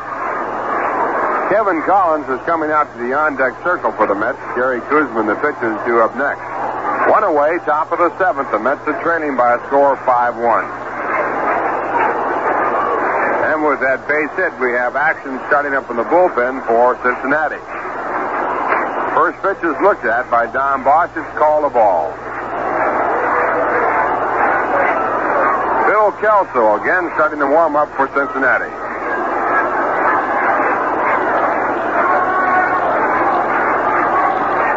And the next delivery, ball 2. 2 balls, no strikes. Well, Northrop has hit his 9th and 10th home runs for Detroit. They scored 6 runs in the 5th on a grand slam home run by Northrop, his 9th.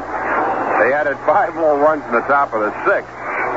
And again, he got a grand slam home run. So Northrop, on consecutive times up, has hit 2 grand slam home runs for 8 runs batted in. That ties an all-time record. Originally set by Jim Gentile in the American League. What a night for Jim Northrop. And Detroit leading in that ball game by a score of 14-2 over Cleveland.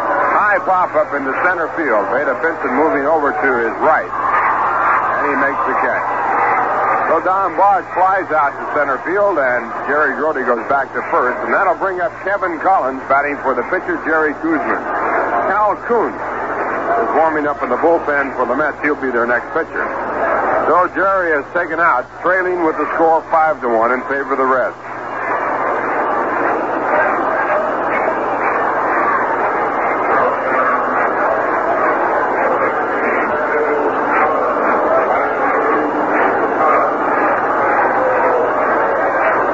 Collins, the left-hand batter, hitting .196. Jay Ritchie set to go. And the first pitch is low, and it's a ball.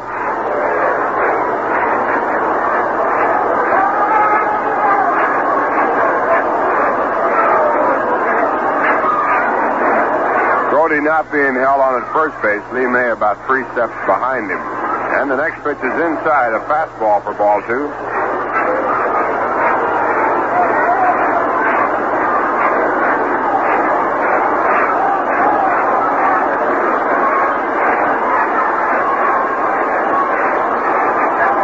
Balls, no strikes. And Collins takes high and away, and ball 3.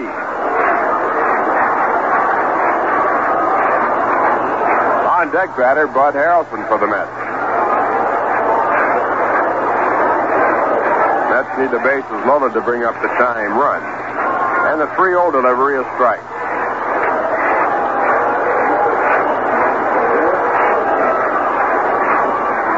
Last player to hit 2 Grand Slam home runs in succession was Tony Cloninger against the San Francisco Giants when he was pitching for the Atlanta Braves. He is now a member of the Cincinnati Reds. Now the next pitch is called ball 4, and the Mets have runners at first and second with 2 men out here in the top of the 7th. Incidentally, Tony got a home run yesterday for Cincinnati. They won the ball game, although he was knocked out of the box.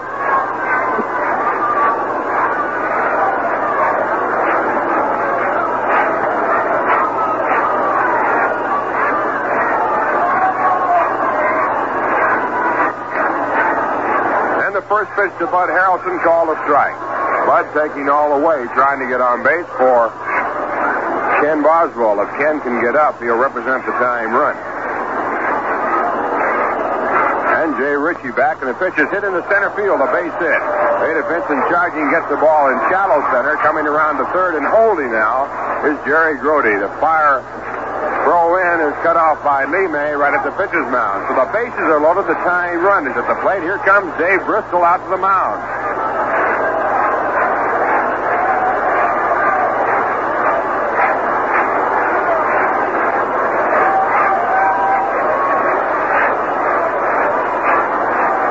Dave Bristol out to the mound. He has Bill Kelso warming up, and Bill Kelso is coming in the ball game. That is all for Jay. Officially, Jay worked 1 2/3 innings. He has not been charged with a run, but the runner's on. First, second, and third, his responsibility. And while in the ball game, he gave up 4 base hits.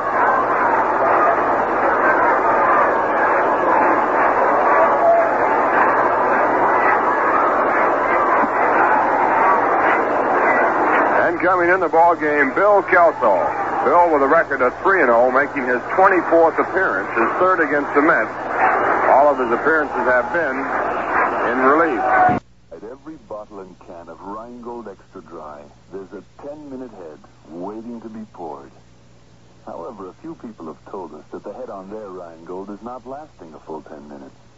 We know it's not the Rheingold. The Honorable C.R. Smith, Secretary of Commerce of the United States.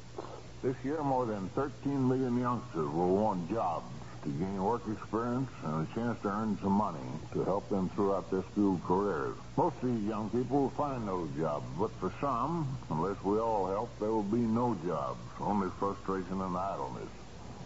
These are youngsters rich in potentiality, but poor in opportunity and in sense of participation. They aren't looking for handouts, they're looking for work and a chance to earn self-respect. If you're a businessman or if you know a businessman, you can help young Americans find jobs. You'll be helping them to get a start on their future, and you'll be helping your community. This is a chance to do more than talk about our problems. It's a chance to do something really worthwhile for the youngsters and for our country. Help them help themselves. Call your local state employment office today and tell them that you want to do your part to put young America to work this summer. In relief, and he comes in with a record of 0-3. Who's the right-hander? He's got a brother that's pitching in the minor leagues for the Mets.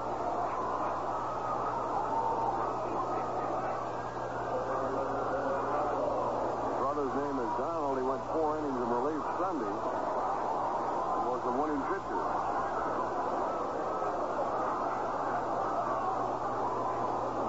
Batter for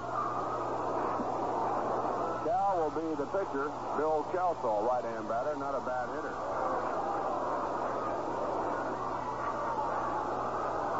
Kelso started off his career as a catcher in organized baseball.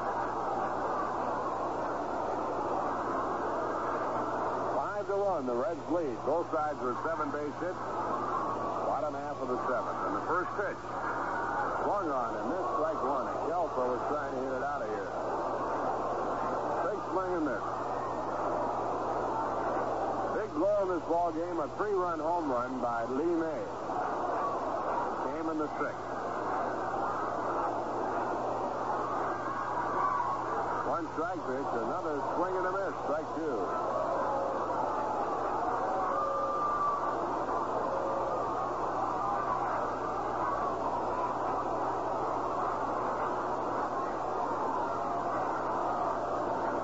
And a 2-strike delivery.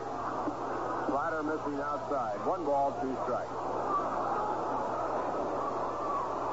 After Bill Kelso, Pete Rose and Alex Johnson for Soon.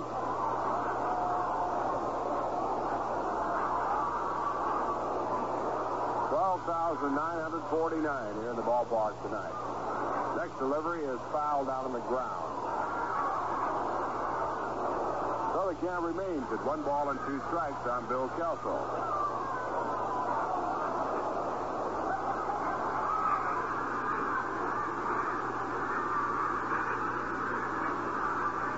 Kelso's been up 7 times this year without a base hit.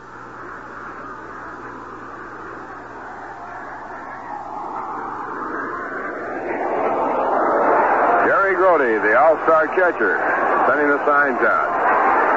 And again, the 1-2 pitch, and a swing for strike 3. Cal Kuntz gets the first strikeout of the evening for the Mets, and it brings up Pete Rose.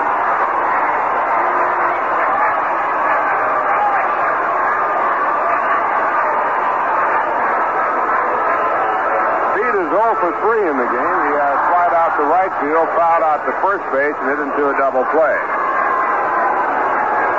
Batting left-handed for the first time tonight. Jerry Kuzman, the pitcher record, went 6 innings, gave up 5 runs.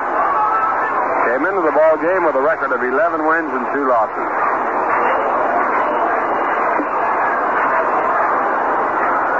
Rose batting .345, and the first pitch is high, and Rose was out to punt his way on. Ball 1.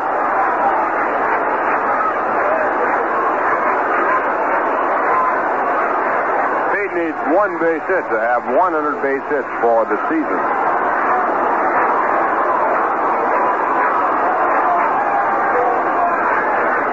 And the 1-0 pitch over the inside corner.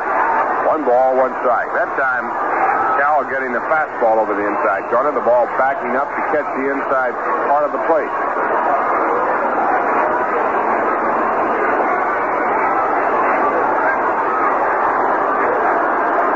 1-1. The pitch to Rose is again a fastball, but this one is too low. 2 balls, 1 strike. Reds are leading by a score of 5-1. 1 man away. We're in the red half of the 7th.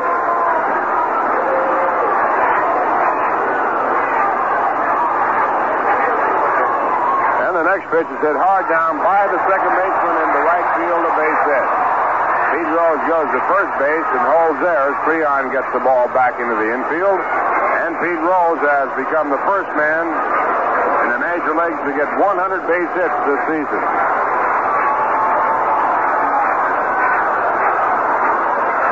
That'll bring up Alex Johnson. Alex has a double and 3 times up. Johnson batting .320.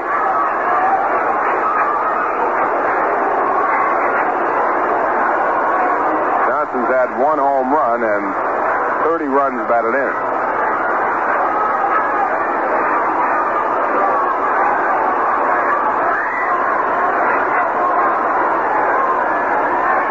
Reds now with 8 base hits. The Mets have 7. Reds lead 5-1. 1 away, bottom half of the 7th.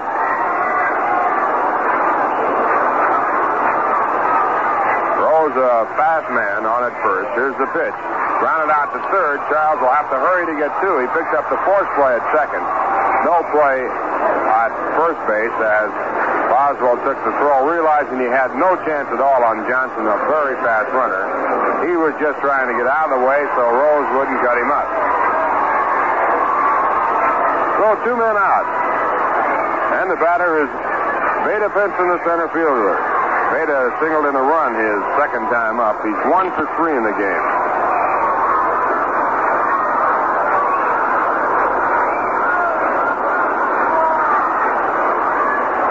Johnson also a very good base runner. He is tied for the club lead in stolen bases with 10 for the Beta pitcher. That was hit number 100 for Pete Rose. The runner's going. The pitch is taken. The throw to second base is low, and it's in time as the shortstop, Bud Helms, makes a great pickup on it and tags Alex Johnson out. Fine play by Bud Harrelson. Johnson thrown out at second base, and that's the second time he's been thrown out this year. That retires the side. No runs, 1 hit, no errors, and no one left on base. And the score at the end of 7. The Reds 5, the Mets 1. In the National League, there were 2 other games scheduled. Pittsburgh at St. Louis was postponed because of rain. At Houston, where they can't get rained out, Houston in front 3-1 after 5. Rich Nye pitching for Chicago and pitching for the Astros, Larry Dierker. Houston 3, Chicago 1 after 5. In the American League, Detroit behind 2 Grand Slam home runs by Jim Northrup, leading Cleveland by a score of 14-2. Northrup now with 9 and 10 for the season. Jim Bryce had a home run in the 4th with Nolan on. Starting pitcher was Mike Paul, and Willie Smith is now pitching. He's been used before. McLean going for the Tigers. He has a record of 12-2, looking for his 13th. At the end of 3.5 innings, Minnesota 1, Chicago nothing. Dean Chance working for the Twins. Bob Pretty going for the White Sox. Also scheduled Oakland against California out on the coast. Right here we're going to the top of the 8th inning. The Reds in front 5-1 as the Mets come up. And now for the play-by-play, Bob Murphy. All right, Ralph, in the 8th inning, New York will have the heart of the batting order coming up against Bill Kelso. Leon Jones, continuing his heavy hitting, has 2 for 3 in tonight's game. Leon has now raised his batting average to 269. Mets had the bases loaded in the 7th inning. Boswell flied to deep right for the final out, leaving 3. Now right-hander Bill Kelso's pitch on the way, a hard slider outside, ball 1. J.C. Martin is on deck, and then Ed Charles. Bill Kelso, third pitcher to work in the game for Cincinnati.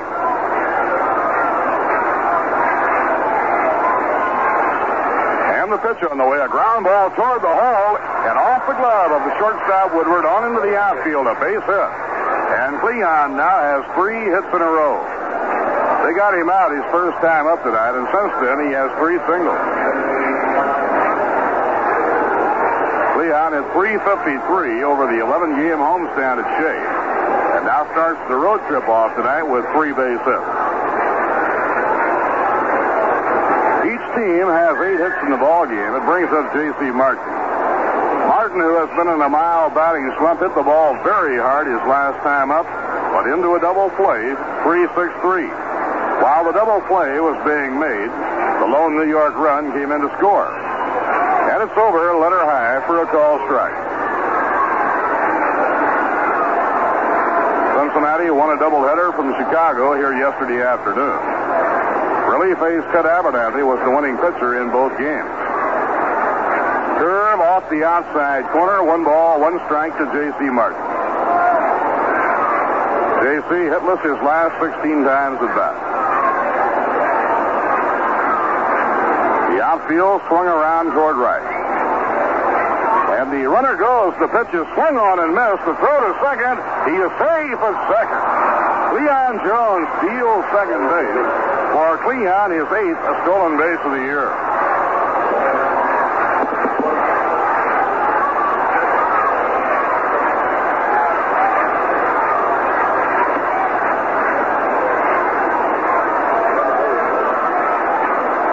Cleon had to be pretty sure of himself to be going in that spot with a 5-1 score, Cincinnati.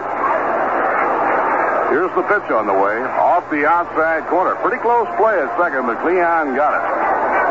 He now has 3 hits and 2 stolen bases in this game.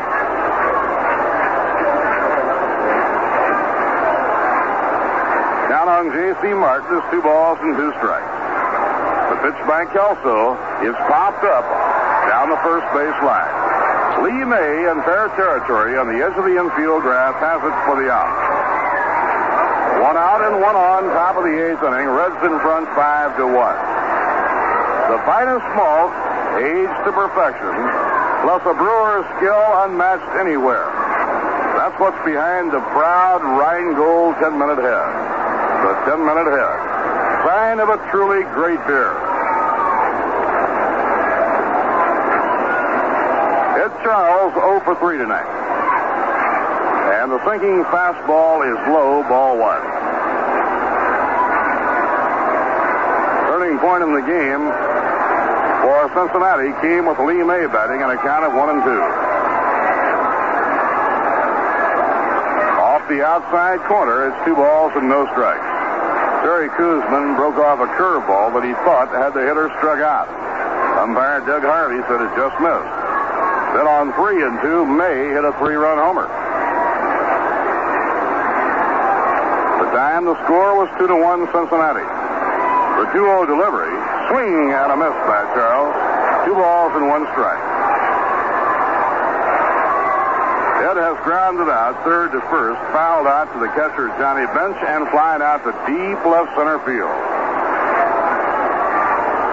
Leon Jones on second and 1 man out. A swing and a miss and a hard slider. It's 2-2. Bill Kelso pitching in relief. He set a rookie record for the Angels in the American League last year for relief appearances. Then was traded this past winter to Cincinnati. As the Angels went searching for a starter, they got Sammy Ellis in the deal. Foul ball slammed back upstairs and into the crowd out of play.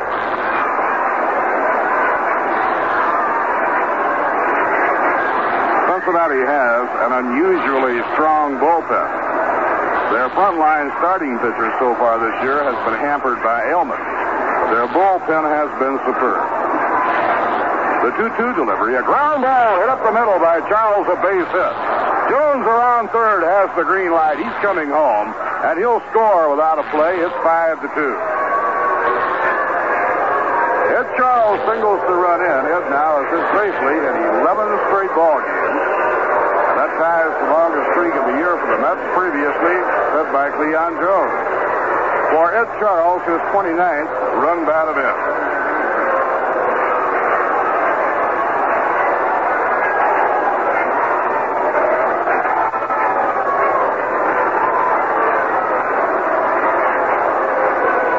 Art Shamsky has bounced to first, grounded out to third, and grounded out to second, nothing for 3.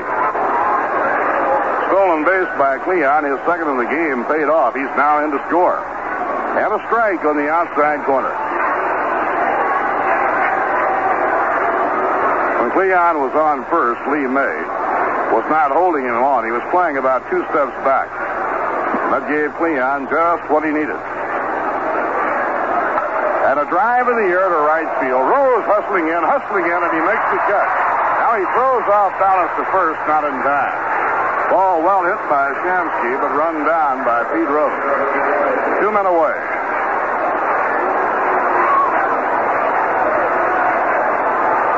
Jerry Grody coming up. Jerry has 1 for 3. Got a base hit his last time at bat. Jerry maintaining his 310 batting average. Grody, by the way, now has 62 base hits. Jerry is the club leader in total hits. He needs only 5 more to match his output for all of last season. Kelso checks the runner. The pitch gets the outside corner, strike 1.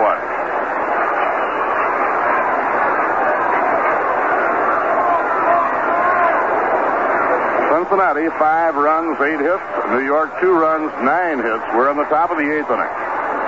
Ed Charles with a short lead off first. And a swing and a miss. Bill Kelso with a 2-strike count on Jerry Grody. Cincinnati bullpen has gotten a great deal of work this year.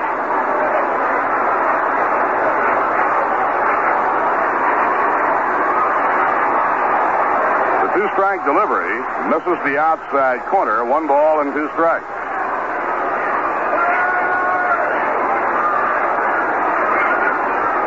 Cincinnati relief pitchers, Ted Abernathy has been in 32 games. Bill Kelso has been in 24 games. Bob Lee has been in 28. Foul ball hit off to the left. Cincinnati's starting pitching turning in only 9 complete games this year. Maloney did not have a sound arm early in the year, but now it's pitching well. Mel Queen has been on the disabled list. Gary Nolan missed April and the month of May.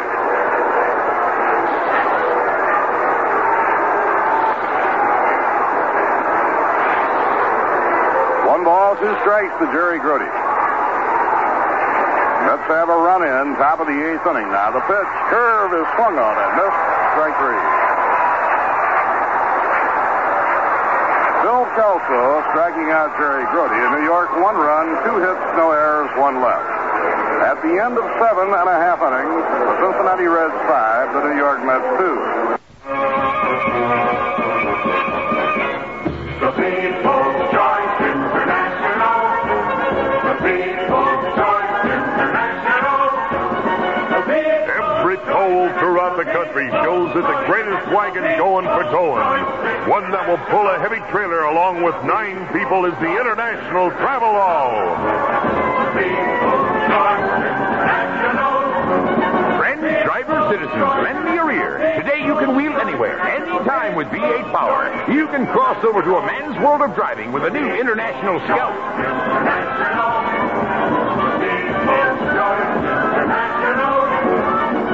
Whether you cast your vote for the International Scout or for the International Travel All, you'll have a winner when you see your International Harvester truck dealer. See the Scout and Travel All at Natal Rambler, your International Scout dealer, South Broadway in Saratoga Springs, New York. We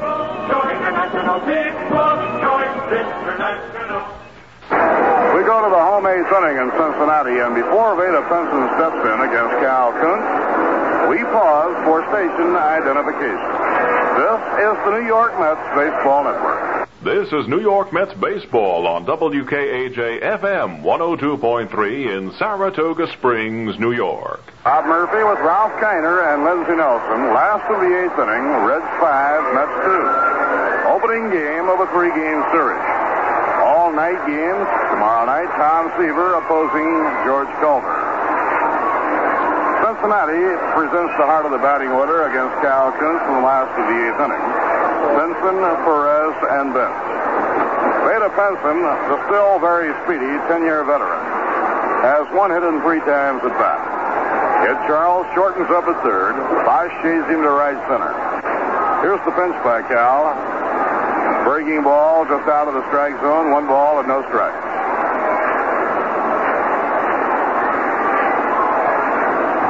Pinson drove in Cincinnati's first run when he singled to the opposite field. A sacrifice fly by Johnny Brandt. Bench drove in the second run. Lee May knocked the next 3 in with a 3-run homer. And a hard fastball on the outside corner, 1-1. Lee May's home run was his 8th of the year, tying him for the club lead.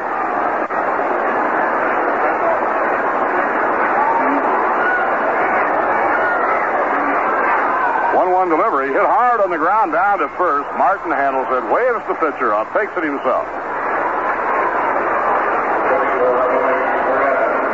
1 away, nobody on. Now Tony Perez, the cleanup batter and third baseman. Perez has 2 for 3. A single off the glove of J.C. Martin and a fly ball single in the shallow right center field. Neither base hit has been hit particularly hard. Perez hitting .270. Leads the club in RBIs with 43. 20-year-old Johnny Bench is now right behind him with 42.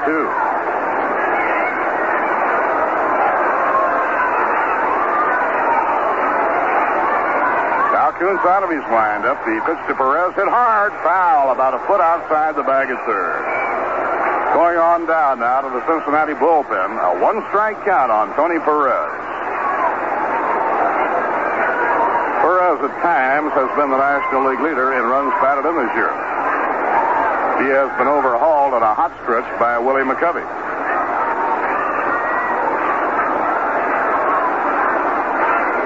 Here's the pitch on the way. A little bit high, 1 ball, 1 strike. Cal Kuntz has won none and lost 3. But he has the best earned run average on the pitching staff.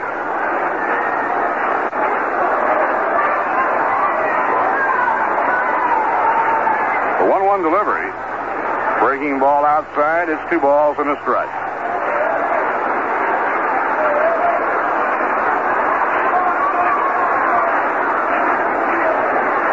Seaver pitches tomorrow night, and Dick Selma, the final game of the series, on Wednesday night. Mets will play Thursday night, Friday night, Saturday night, and Sunday afternoon in the Astrodome. Pitching 2-1. Breaking ball high, 3-1 to Tony Perez. Difference in the game so far tonight, the long ball hit by Lee May.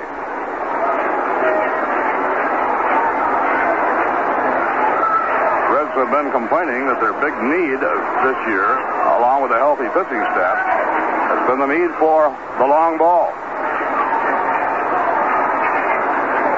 3-1 delivery. Ground ball hit foul down the third base line in behind Vern Benson. Reds have a lot of hitting. They get a lot of base hits. They have a 266 team average. A lot of extra base hits, but not too many home runs.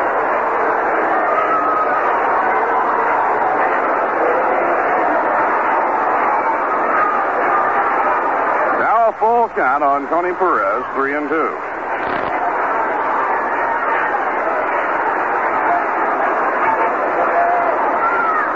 Kuntz swings out of the windup, and the pitch on the way, a high pop fly into left field. Art Shamsky drifting in about 3 steps is under it waiting, and he puts it away for the out.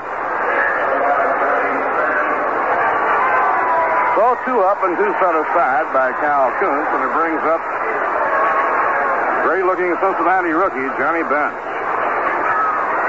He drove in a run with a sacrifice fly in the 4th inning.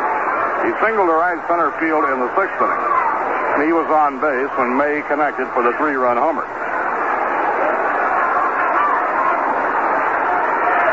Bench hitting at 274, now has 42 runs batted in. Right-hand hitter, and he's a strong hitter. Ground ball hit down to third. Charles takes the hop right off the shoulder, and he throws to first to Martin. In time, the side is out. Cal Kuntz getting Cincinnati 1-2-3 in the bottom half of the 8th inning. No runs, no hits, no errors, none left on.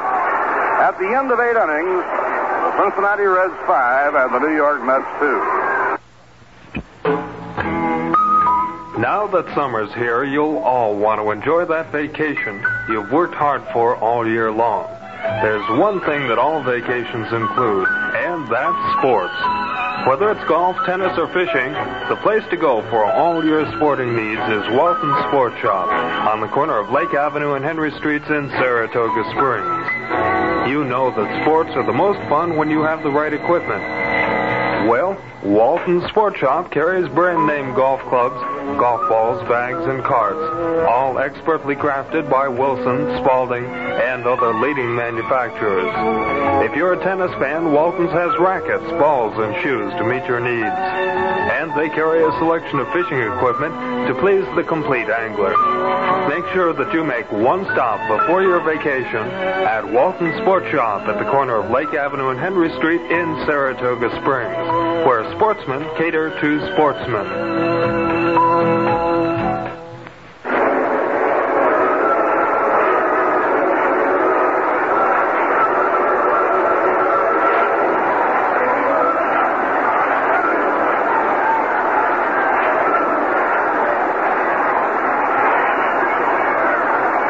Inning here in Cincinnati, the Reds have a 3-run lead. Don Bosch will be up against Bill Kelso. Who joined us late, Gary Nolan pitched 5 innings. He left the game due to an upset stomach. He's had a touch of the flu. Jay Ritchie worked an inning and 2/3 and then got in trouble and was relieved by Bill Kelso. Bill Kelso has pitched an inning and a third, allowed 1 run and given up 2 hits. It's ball 1 to Don Bosch as we go to the 9th. Eddie Cranepool comes out on deck. He'll be batting for Cal Kuntz.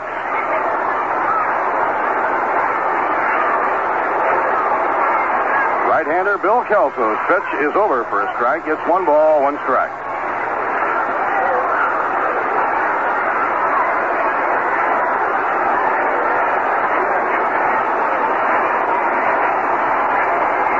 Bosch has 1 for 3. It's way outside. He lets it go. 2 balls and 1 strike.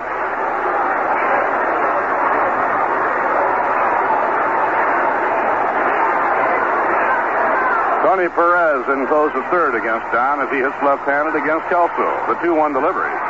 Inside and high, ball 3, 3-1.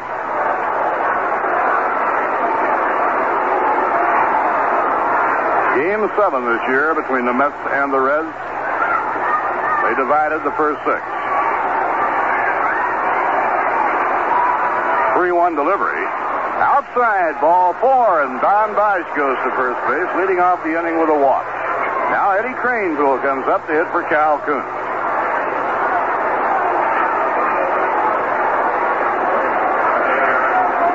Eddie has done well against Cincinnati this year. We're going to get warm-up action in the Cincinnati bullpen. Cranepool is the hitter with Bud Harrelson on deck and then Ken Boswell.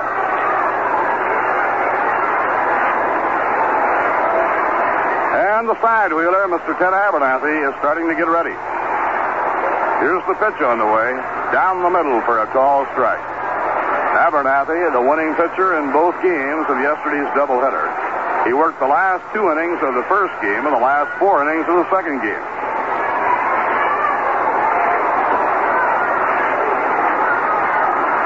Kelso delivers a line shot hit into right field. A base hit by Eddie Cranepool. He hit it hard.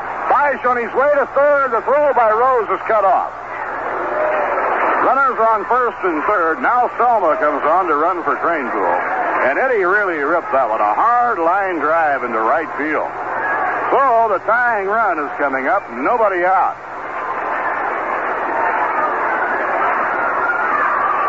Bosch going from first to third. Pete Rose charged the ball hard in right field and fired it, hoping to get Don Bosch. Don had the speed. He knew he had it made. So, runners at the corners, nobody out, and Harrelson coming up. Now on sign from the dugout, Johnny Bench goes out to kill some time and also to try and work with his pitcher, Bill Kelso. Relief ace Ted Abernathy is getting ready in a hurry down in the Reds bullpen. Mets now have out-hit Cincinnati 10-8, but trail 5-2. The stretch by Kelso. Here's the pitch on the way. It is hit in the air to center field. Bosch is tagging up. Henson is under it. He makes the catch. Here comes Don Bosch. They will not try for him. He's in to score, and it's 5-3. 1 out and a man at first base. Sacrifice fly and a run batted in for Bud Harrelson.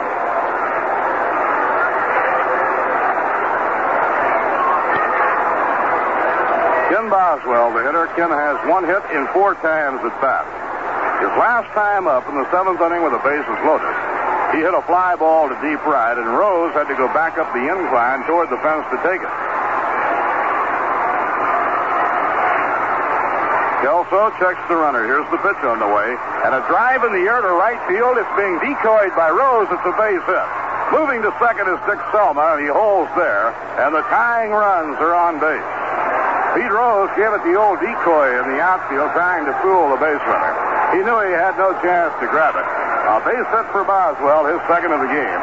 And Cleon Jones will be coming up with the tying men on. Mets now have a run in, a walk, 2 hits, and a sacrifice fly in the 9th inning. Cleon has had 3 for 4 in the night's game. They got him out his first time up. He since then has had 3 hits in a row. And again, Johnny Bench and Lee May have gone to the mound as Ted Abernathy continues his bullpen work, and now out of the dugout comes Dave Bristol. Abernathy, the winner in both games yesterday, worked 6 innings in relief, finally gave up 1 run. When he gave up a run, it was the first time in 25 1/3 innings that he had been scored on. So the Mets will have to do it the hard way against the ace reliever of the National League, Ted Abernathy. Stein has not gone to the bullpen as yet. Dave Bristol walking out to the mound. And probably will not send the sign until the umpires ask him to do so to give Abernathy a little more time in the bullpen. 5-3, the Reds lead. The Mets have the tying runs on base, 1 man out. Leon Jones, J.C. Martin, and Ed Charles are coming up. Now the pitching change will be made, and Ted Abernathy, the 8th fireman of the Reds, is coming in the game. So while the pitching change is being made here in the 9th inning, we'll bring you right up to date on the other action by checking with Ralph Kiner. Going to the top of the 7th inning, Houston 3, Chicago 1. Rich Nye against Larry Dierker on the mound. Pittsburgh was scheduled against the St. Louis Cardinals. They were rained out. The only game scheduled in the National League. In the American League, Jim Northrup has hit back-to-back Grand Slam home runs for the Detroit Tigers. That is only the 2nd time in the history of the major leagues that it has been done. Jim Gentile did it for the Baltimore Orioles a few years back. Northrup now has 6 Grand Slam home runs in his career, and Detroit out in front of that ball game by a score of 14-3. Don Wirtz was hit in the head in that ball game and was carried off the field on a stretcher. So Northrup with his 9th and 10th home runs, both of them Grand Slam home runs. Also Jim Price a home run. Starting pitcher was Mike Paul for the Cleveland Indians. In the 1st inning, Northrup came up with the bases loaded and struck out. So he has 3 shots at the bases loaded, and twice he hit the ball out of the ballpark. McLean is pitching for the Tigers. He came into the game with a record of 12-2, working on his 13th win. At the end of 4, Minnesota 1, Chicago 0. Dean Chance pitching for the Twins. Bob Pretty going for the White Sox. Also scheduled Oakland against California. Only game scheduled in the American League. Right here, the score 5-3. The Mets have the tying run at first base with 2 men out in the top of the 9th inning, and they have their hottest hitter coming up, Cleon Jones. And once again, here's Bob Murphy. All right, Ralph, a strong test here. The Mets presenting their strongest and hottest hitter at the moment, and the Reds presenting their top reliever and probably the number 1 fireman in the major leagues today. Last year, Abernathy won 6. He saved 26 ball games. This will be Abernathy's 33rd appearance. I'm not sure, but I believe he leads the major league in appearances. He has 1 more than Phil Regan of the Cubs. This year, he has won 4 and lost 1, and he has 5 saves to his credit. Very unorthodox pitcher, a very difficult pitcher, particularly for a right-hand hitter. He's a submarine twirler, and every time he turns the ball loose, you think his knuckles are going to scrape the pitcher's mouth. Tall, rangy right-hander. So, here we go, 5-3. The tying runs are on. The batter is Cleon Jones. Cleon retired his first time up tonight, has 3 hits in a row. Here's the stretch by Abernathy. And the pitch on the way. Inside, it's ball 1.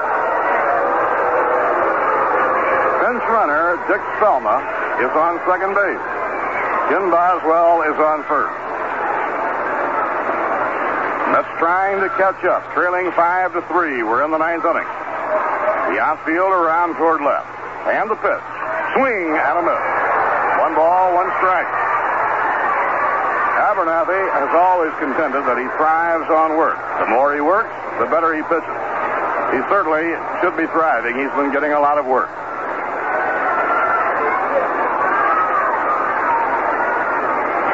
Abernathy, the 4th pitcher called on by Dave Bristol in tonight's game. Now the runners lead from first and second. The pitch to Cleon is hit in the air to shallow left center field. Moving in under it is Veda Pinson, and he makes the catch. The runners playing in halfway go back. So 2 down, and it's up to J.C. Martin.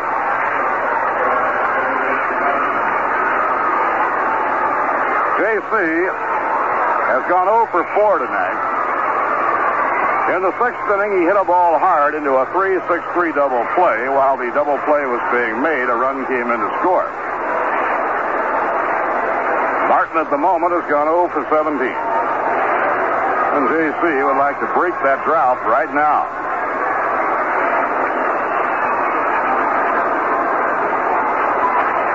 Two outs and 2 on. Top of the 9th inning. Reds lead by 2 runs, 5-3. Abernathy up in pitching position. The outfielder around to right. It gets the inside corner. Strike 1 call. Now Doug Harvey wants to see the ball. He spotted a flaw, and the ball goes out of play. Abernathy gets a new one to work with.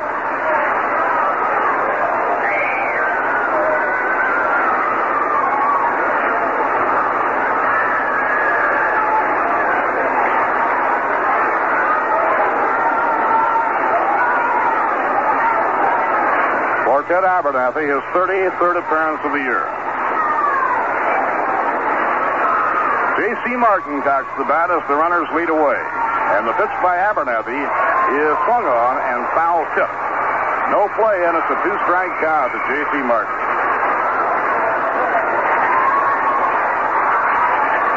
Abernathy lost the game in relief for sure on the 17th of June to Atlanta, but have gained 4 wins in relief while saving 5.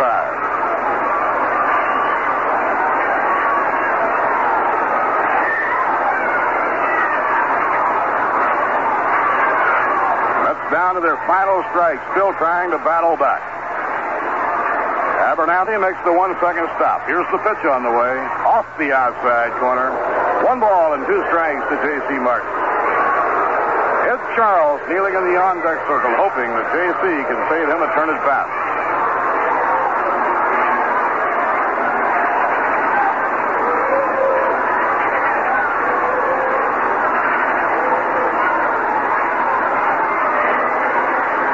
Off the outside corner, and the count is even 2-2. That's got 1 in the 6th inning, 1 in the 8th inning, and they have a run home here on the 9th. The tying runs are on base, and the Mets have good speed on the baselines. And Selma, the pinch runner, at second, and Boswell, the potential tying run at first. Now it's 2-2 to J.C. Martin. 2 men down. And the pitch on the way. A ground ball hit on the hole toward the hole, taken by Perez. He throws to Abernathy. Safe. He beat it out for a base hit, and the bases are loaded. Ground ball hit toward the hole by J.C. Martin.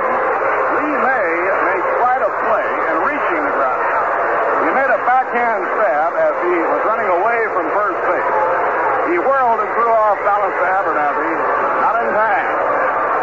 Infield hit for J.C. Martin, and the bases are loaded.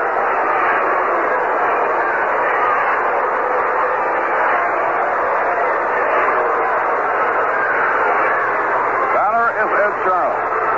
Ed singled, driving home a run his last time up. He has 1 for 4. Batted in for Ed Charles with his 29th of the year. Now the tying runs are in scoring position. Selma on third, Boswell on second, Martin is on first.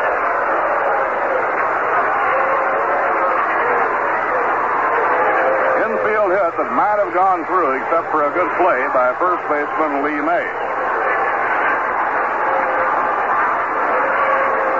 Abernathy getting his sign from Johnny Bench. The base is loaded, 2 down. Here's the pitch. And a line drive, base hit to left field. Selma scores. Around third is Boswell. He's in to score. The game is tied. A hard line drive into left field by Ed Charles to tie it up. And the Mets trailing 5-1 have roared back, tying the ball game, and they were down to their final strike in the 9th inning. Charles now has his 3rd RBI of this game, 30 on the year. Art Shamsky coming up, and the potential leading run. J.C. Martin is on second. Ed Charles is on first. What a fabulous job Ed Charles has been doing for the New York Mets. Billy Short is warming up in the bullpen. The Mets now have tied the game. Shamsky is the batter. Here's the pitch on the way, and it's low, ball one.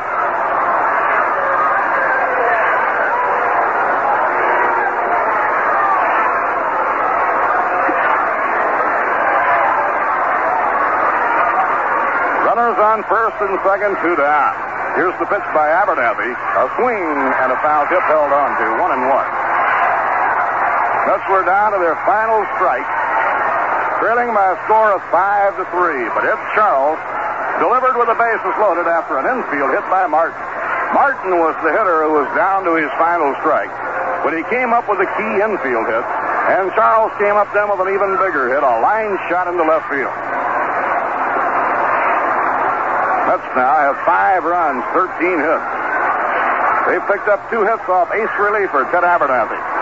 The pitch to Shamsky. A ground ball hit on the right side of the diamond, taken by Tommy Helms. He throws to first in time, and the side is down. But the Mets have rallied and tied the ball game. Mets were trailing 5-2 coming into the 9th inning. They scored 3 runs. There were 4 hits, no errors, and 2 left on. At the end of 8 1/2 innings, the New York Mets 5, the Cincinnati Reds 5. The Riggy is here. The Riggy is here. Yes, the Riggy is here with all the good eating you and your family can enjoy. Come to the Riggy at Malta Corners, Route 9, next to the Malta Inn. Enjoy the finger-licking homemade goodness of the Riggy. Homemade sausage covered with onions and peppers. A large pizza to eat right there, or a car hops to serve you. 5-1. They got a run in the 8th inning to make it 5-2. 3 in the 9th inning to tie the ball game. The score 5-3. Cincinnati. J.C. Martin was down to his final strike with 2 men down. Martin came up with a big infield hit. Good play by May kept the ball from going through the hole into right field. And then Ed Charles lashed out and hit a savage line drive into left field. Charles now has driven 3 runs in tonight. So we go to the last of the 9th inning, and the little veteran left-hander Billy Short comes on to do the pitching. Both starting pitchers do not figure in the game now. Jerry Nolan and Jerry Kuzman. Game belongs to the relief pitchers, Ted Abernathy and Billy Short. For Billy Short, his 15th appearance of the year. His last time out, he turned in a heroic effort. He came on in the 9th inning in a very dramatic situation and got Rusty Staub to save the game for Tom Seaver and the New York Mets. Lee May, the slugging star of the game for Cincinnati, leads off the last of the 9th inning. His last time up, he hit a 3-run homer into the screen. Now the windup, the pitch by Billy Short. Inside and low, it's ball 1.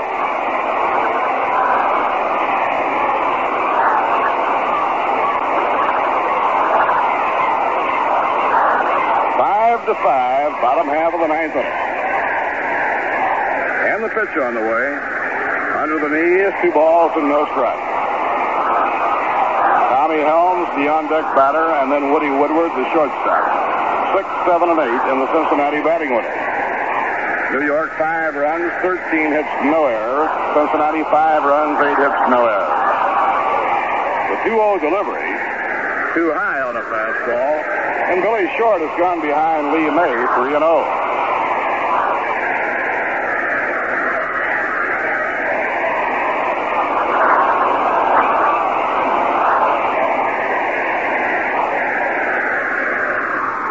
Now Billy with an important pitch to make, delivers. Ball strike on the outside corner, a fastball, 3-1.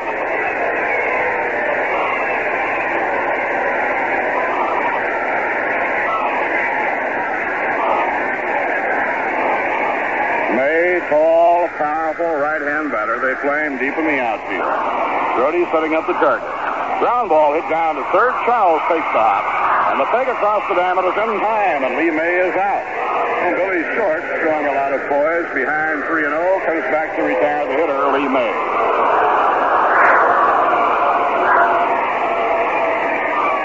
Tommy Helms, 0 for 2 officially. He has flied to Bunch and flied to Jones. In between, reached on a walk. He was today named as the National League's All-Star second baseman.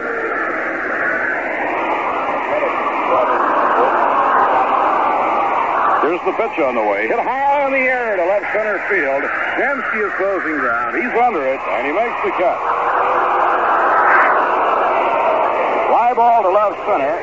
Helms retired. Woody Woodward is coming up. Dave Bristol has called in Don Pavletic from the bullpen to be available for pinch hitting, with the pitcher due up next.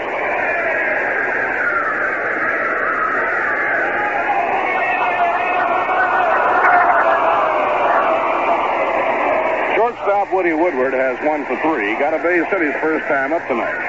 Outside and low, it's ball 1.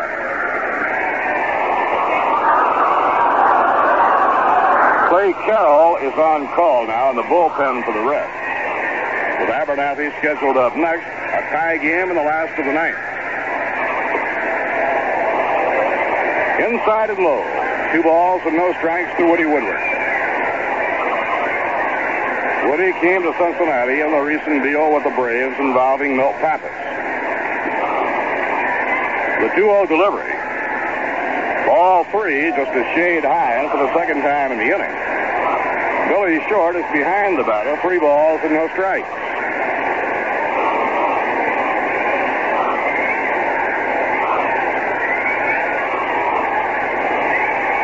Delivery. He's taking all the way. It's low, ball 4, and the winning run is on with 2 men down. Now let's see if Pavletic comes out. Don Pavletic is coming out as the pinch hitter. He'll bat for Abernathy. He won a game here yesterday with a long blow for the Reds.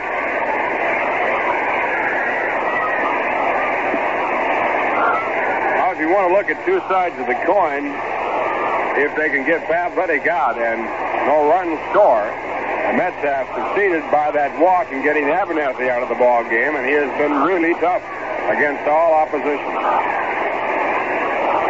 Joe Hodges on the mound talking with Billy Short, undoubtedly telling him how he wants him to pitch to Pavletic. Pavletic is a big, husky right-hand hitter. So while we have a conference on the mound, we'll take a quick pause for a station break. This is the New York Mets Baseball Network.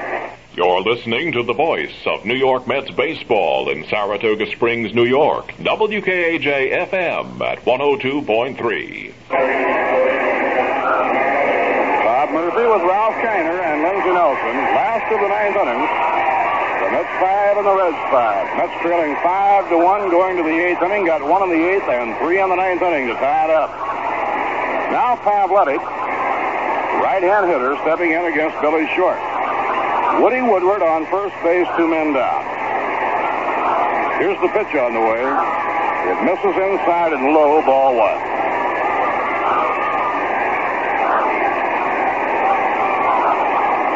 The Cincinnati Reds have warm-up action. If we go to the 10th inning, Clay Carroll will come in to pitch. Another excellent relief job tonight by Cal Kuntz, 2 scoreless innings. The 1-0 delivery is in the dirt, bounds away from Jerry Grody, and the winning run is going to second base. A wild pitch by Billy Short, and it puts the winning run into scoring position.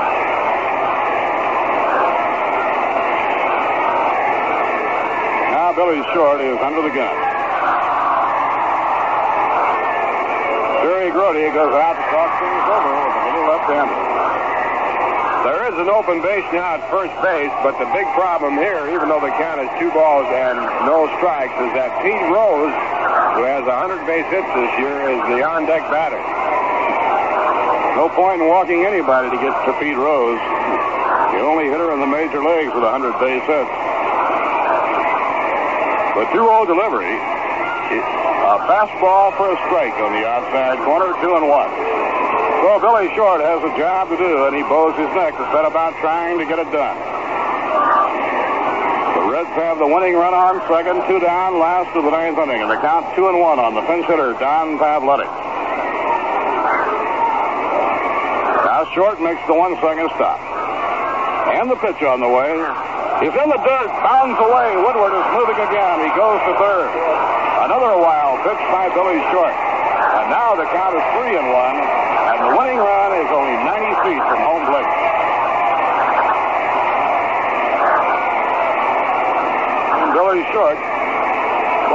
too hard on his curveball. So it's 3-1. He cannot afford another.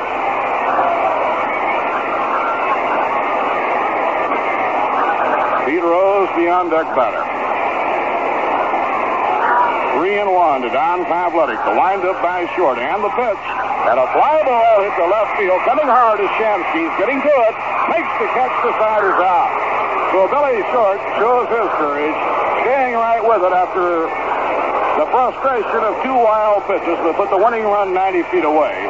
Gets Pavletic on a fly ball to left field and will be going into extra innings.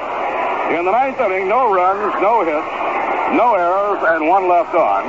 And at the end of 9, the New York Mets 5 and the Cincinnati Reds 5.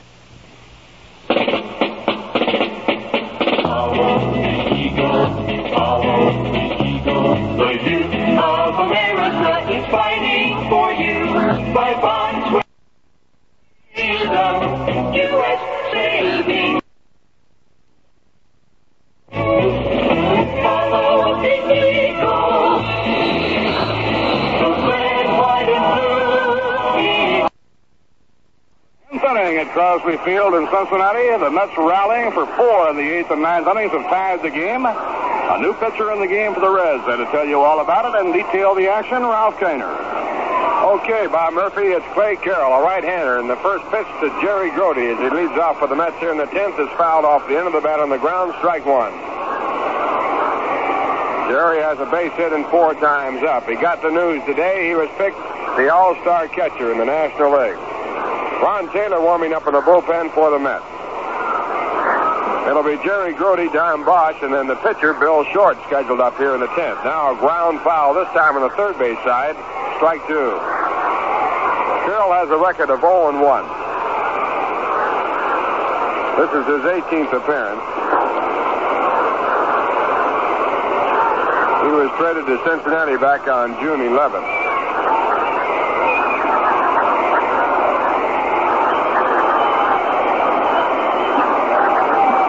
Appeared against the Mets one other time. His next pitch back is called a ball. 1 ball, 2 strikes. That game against the Mets,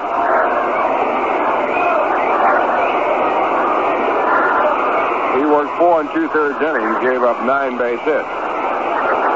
1-2 pitch, hit right back to the middle softly, coming over the shortstop Woodward. He picks the ball up in front of second base and throws to first base for the out. Ball hit right off the handle. It hit the pitcher's mound, was further slowed up. And Woodward had to charge quickly to make the play. And he picked up out number 1 here in the 10th inning. That'll bring up Don Bosch. Don walked and scored a run in the 9th inning when the Mets scored 3 runs to tie up the ball game. Big base hit was by Ed Charles. He drove in the tying run.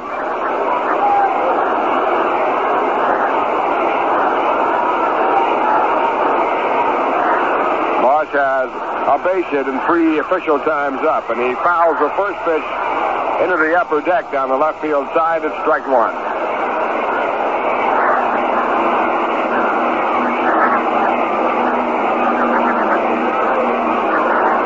Lifetime against the Mets, Carroll has a record of 5 wins and 1 loss.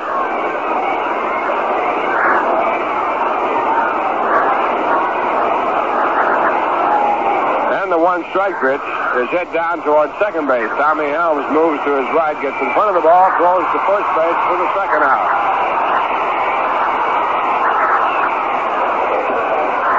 That'll bring up Bill Short, and Bill will bat now with 2 men away here in the 10th.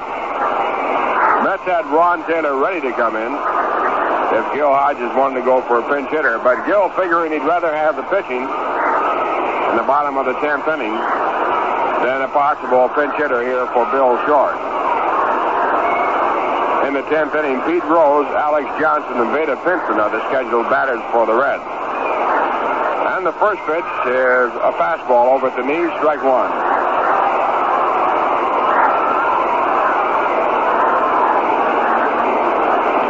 Short, a left-hand batter, along with his left-hand pitching.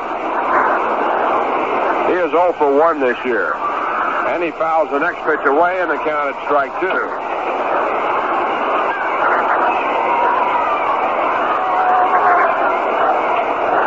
Two-strike count with 2 men out in the top of the 10th. The score tied 5-5. The Mets have 5 runs, 13 hits. The Reds have 5 runs and 8 base hits. And as Bob Murphy told you, the Mets scored a run in the 8th and 3 in the 9th to tie up the ball game. And the 2-strike delivery. Fastball way outside, 1-2. Reds got the early lead, scoring 2 runs in the 4th inning. Mets got a run in the 6th to make it a 2-1 ball game in favor of Cincinnati. But the Reds got 3 runs on a 3-run home run by Lee May in the 6th to make it a 5-1 game. Mets cut it to 5-2 in the 8th and then tied it up with 3 in the 9th. And the next pitch is in there, a call, strike 3, and Trey Carroll has worked a perfect half inning for the Cincinnati Reds in the top of the 10th. And the score after 9.5 innings, the Mets 5, the Reds 5. Say, if you're about to borrow money, here's some good advice from Household Finance, a company that's been helping people for 90 years. HFC says before you sign on the dotted line, know what your loan will cost. When you borrow, you pay for the use of that money. So that's why HFC always tells you in advance what the cost of your loan will be. And HFC gives it to you straight, in dollars and cents. Everything is right there. No hidden extras, no surprise charges. Of course, Household recommends never borrow money needlessly. But when you need money for any good reason, borrow from the company that gives you the added assurance. Before you sign on the dotted line, you'll know what your loan will cost. That's Household Finance. HFC has more than 100 offices in the New York, New Jersey, Connecticut area. See your phone book for the office near you.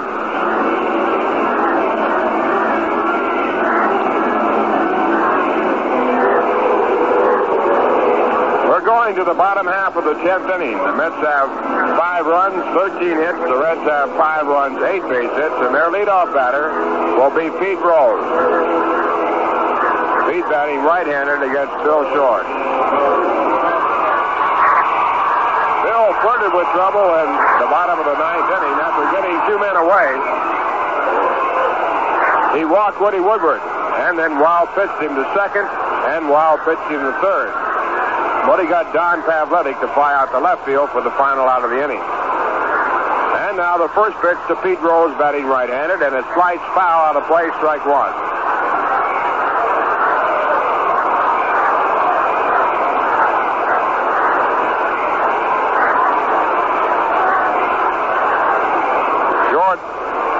Looking for the signs, Jerry Grody, the catcher. Rose with a base hit and 4 times up. Now has 100 base hits for the season. Pitch back, swung on and missed, strike 2. Pete has an average of 347 with 4 home runs and 26 runs batted in.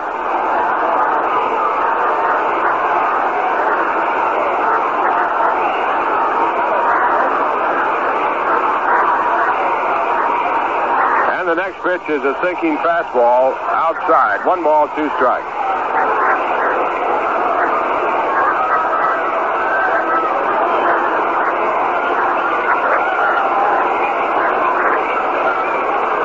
Signs go out, and the pitch comes in. And it's a curveball just low. 2 balls, 2 strikes. After Pete Rose, Alex Johnson invaded Pinson, so tough job ahead for Bill Short.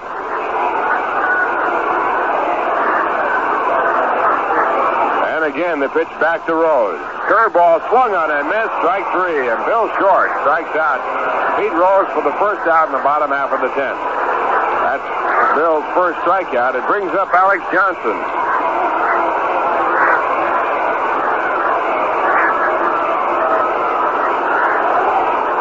Alex had a double in the 4th inning, and he scored a run. He's 1 for 4. Average at .319. He has 1 home run and 30 runs batted in. Right-hand batter. Also a fine base runner. And the first pitch. Check swing, ground ball out towards second base. Boswell has it. An easy play. Throw to first base gives the Mets their second out.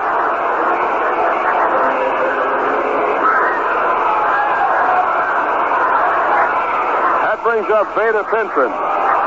Veda also has had a run batted in, a run scored, and he has a base hit. 1 for 4 tonight. Has 3 home runs, 29 runs batted in, batting .274.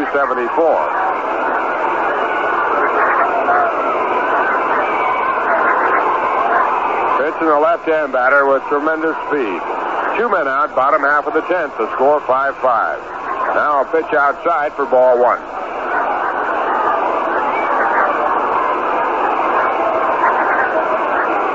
Mets trying to win a ball game here to get their record to 500, something they have never had this late in the season. 1-0 pitch. Outside ball 2. 2 balls, no strikes. Highest 500 the Mets have ever had in their career. This is their 7th year, was 4-4 after 8 ball games.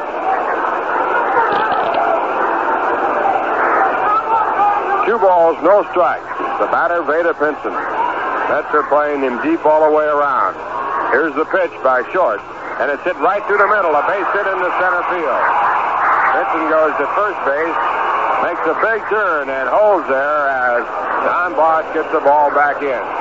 So the winning run at first base with 2 men away, and the batter coming up is Tony Perez.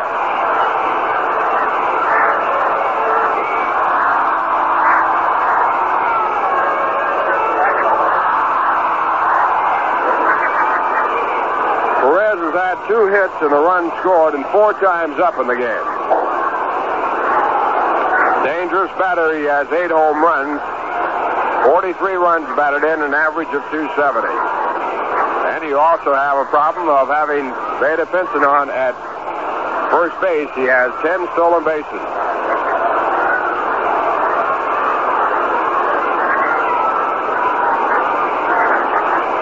Pinson with a fairly short lead. He draws a throw from Bill Short.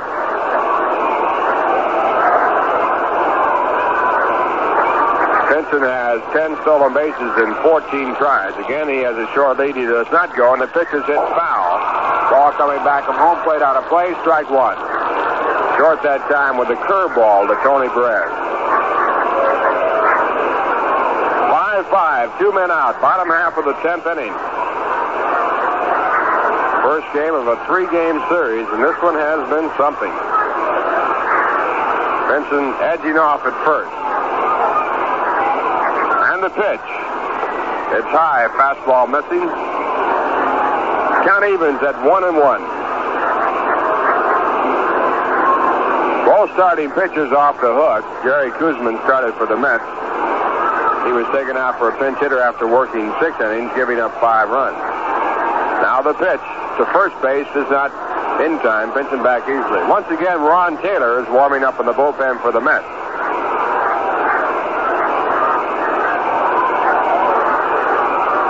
Pinson is running. The pitch is hit down the shortstop. A play at first base for Bud Harrelson as he fields the ball. His throw to first base is in time to retire the side. So in the inning, no runs, 1 hit. No errors. A runner left at first base, and the score as we go to the top of the 11th. The Mets 5, the Reds 5. We're going to the 11th inning as the Mets are tied up here with the Cincinnati Reds. And here for the play-by-play, Lindsey Nelson.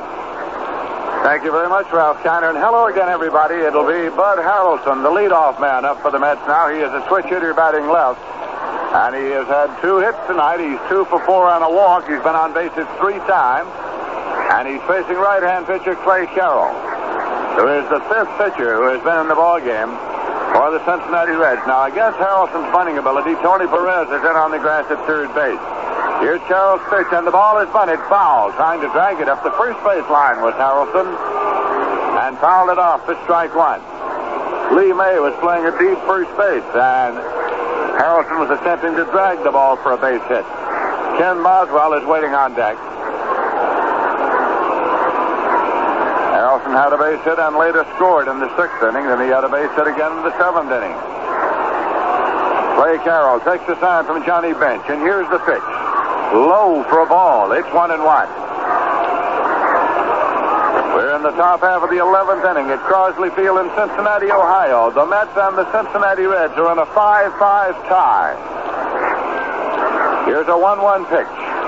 Swung on, hit on the ground towards second. It is charged there. and played on to first, and not in time. Harrelson beats it out for a base hit. Tommy Helms charged the ball, played it on over to Lee May. It rolled off Lee May's glove a couple of feet on the ground, but Harrelson was there anyway, and it is scored as a base hit. So the Mets have a leadoff base runner with their 14th base hit of the night, and Kenny Boswell is coming up.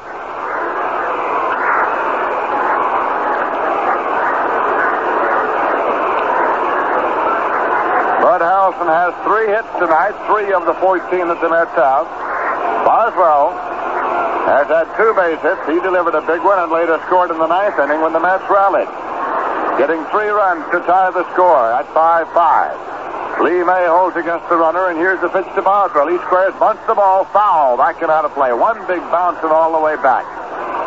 The sacrifice was on. Manager Gil Hodges trying to move Harrelson up into scoring position at second base. The Houston Astros defeated Leo DeRoche's Chicago Cubs by a score of 3-1. Larry Dierker is the winner. He is now 7-10. Rich Nye took the loss. He's 4-8. Pittsburgh scheduled at St. Louis against the Cardinals, postponed because of rain.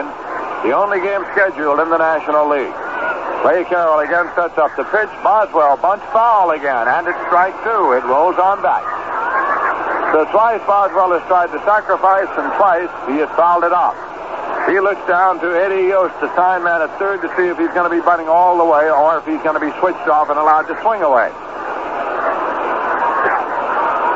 Leon Jones is waiting on deck. Carroll takes a moment, rubbing up the ball. Lee May holding against Bud Harrelson at first base. Now Carroll is on the rubber, looking in for his side from catcher Johnny Bench. He has it. Here's the pitch, and it's low for a ball. 1-2. Boswell was not bunting on that pitch. He was ready to swing away.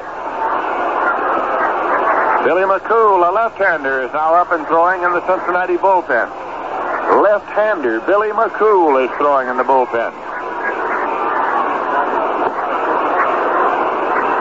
Clay Carroll with a 1-2 pitch now to Ken Boswell. Swung on, hit on the ground towards second. Helms now plays it over for 1 at second. Throw to first, not in time. Boswell beats the relay as they got the lead runner, Helms to Woodward. So Boswell becomes the base runner at first. 1 man out, and Cleon Jones is coming up.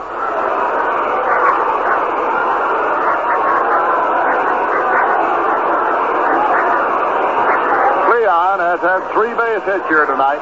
He has stolen 2 bases. He is 3 for 5. Right now for the season, Cleon is hitting .272.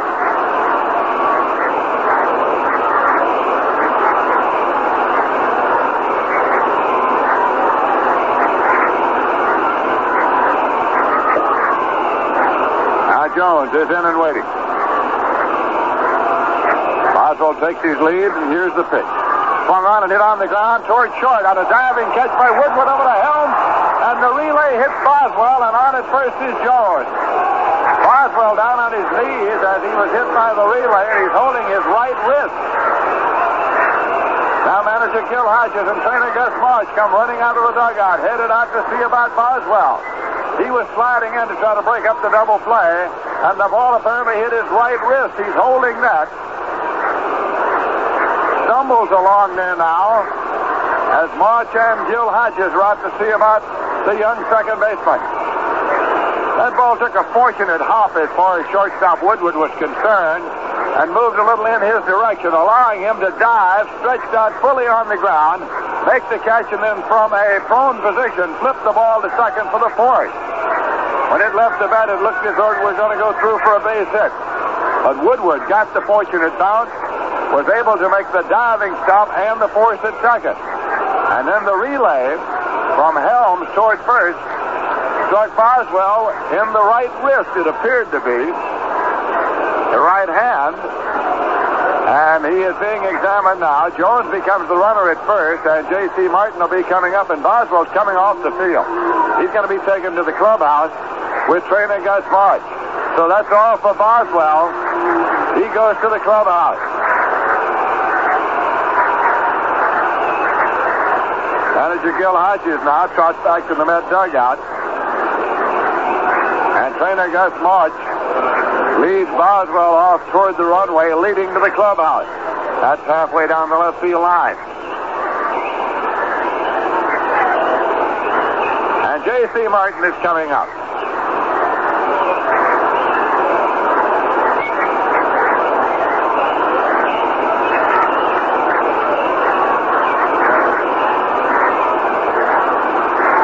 Martin's a left-hand batter. And the pitch is in there for a called strike. The Mets are batting with 2 men out and a runner at first here in the top half of the 11th inning. Martin is 1 for 5 here tonight.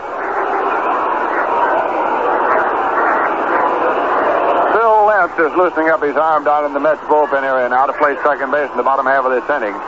Phil Lentz is loosening up. This is a strike one pitch to J.C. Martin. Swung on, hit on the ground, up the middle, and it's going to go through for a base hit. Leon Jones rounds second and holds up as Vader Pinson comes up with the ball in short center. Martin is on with his second hit of the ball again. The Mets have runners at first and second. And Ed Charles is coming up. Ed Charles has had 2 base hits, and he's knocked in 3 of the Mets' 5 runs. He had a single to drive and a run in the 8th and a single to drive and 2 runs in the 9th. Ed Charles. He's hitting .304 for the season. Billy McCool continues to throw in the bullpen for the Cincinnati Reds.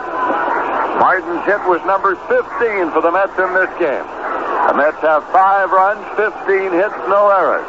The Reds have 5 runs, 9 hits, no errors. Here comes Cincinnati manager Dave Bristol running out of the dugout and on his way to the mound. Bristol to talk to his catcher, Johnny Bench, and his pitcher, Clay Carroll.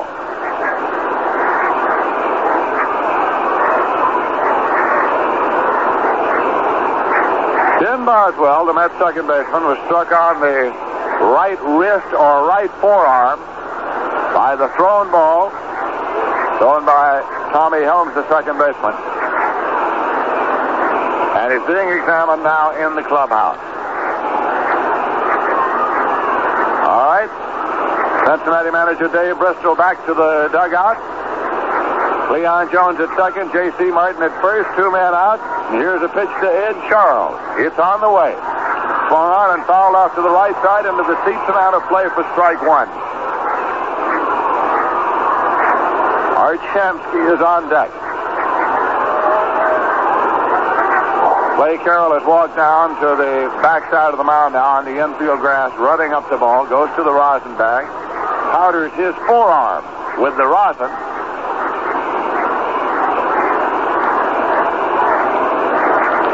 And now steps back up to look in for a sign. The count is strike 1 to Ed Charles. Met runners leading first and second. The pitch, check swing ground ball to the right side. It is a foul ball back to first, gloved by Lee May.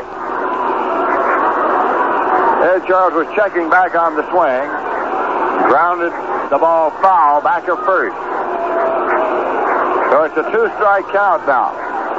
2 men out, 2 men out. Score tied 5-5 in the top half of the 11th inning.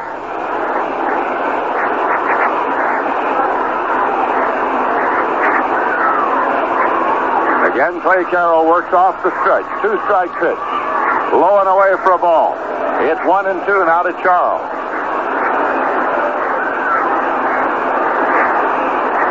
Charles grounded out, fouled out, flied out, and then delivered 2 consecutive base hits. Leon Jones takes his lead at second. J.C. Martin takes his lead at first. Carroll chucks them over his shoulder, delivers 1-2, swinging a high pop into short right center field. Second baseman Tommy Helms backpedals out there and makes the catch. So the side is out. As the Mets had no runs, a hit, no errors, 2 hits, and 2 men left. And in the middle of the 11th inning, the score is tied. The Mets 5 and the Reds 5. The FM voice of the Mets in Saratoga at 102.3 on your FM dial. You're dialed to WKAJ FM in Saratoga Springs, New York. The This is Lindsey Nelson with Ralph Kiner and Bob Murphy. Crosley Field in Cincinnati. Phil Lentz is in the ballgame now at second base for the New York Mets, and Johnny Bench is up to lead off for the Cincinnati Reds. Bill Short with a pitch. Foul back. It is strike one now to Johnny Bench.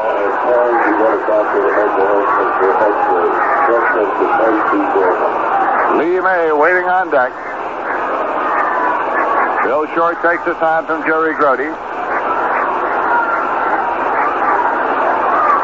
And here's a pitch swung on and fouled off for strike two.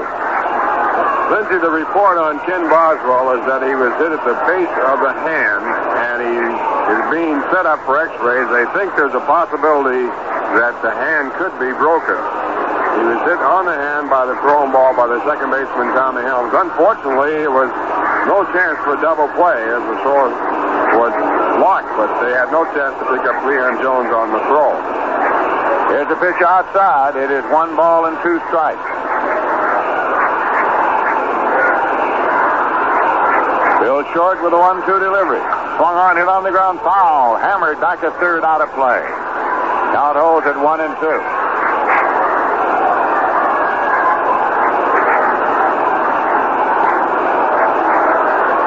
Grody calls time and walks out to the mound now to have a word with Bill Short.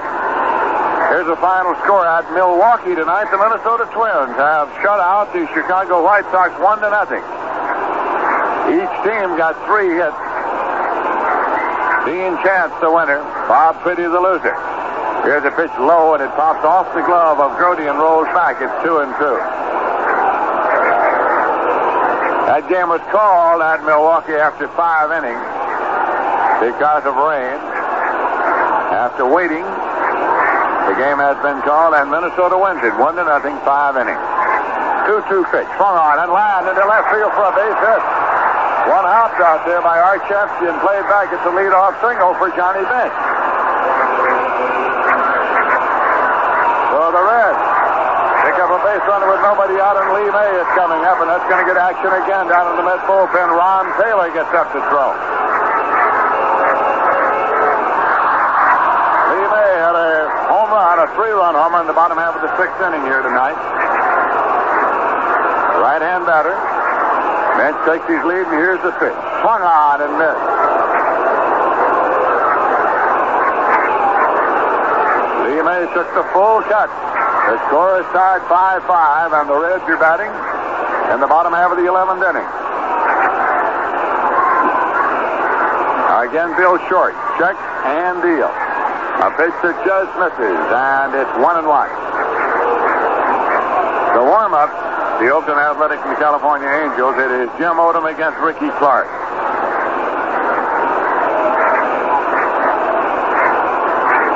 Tommy Helms is on deck here as Short.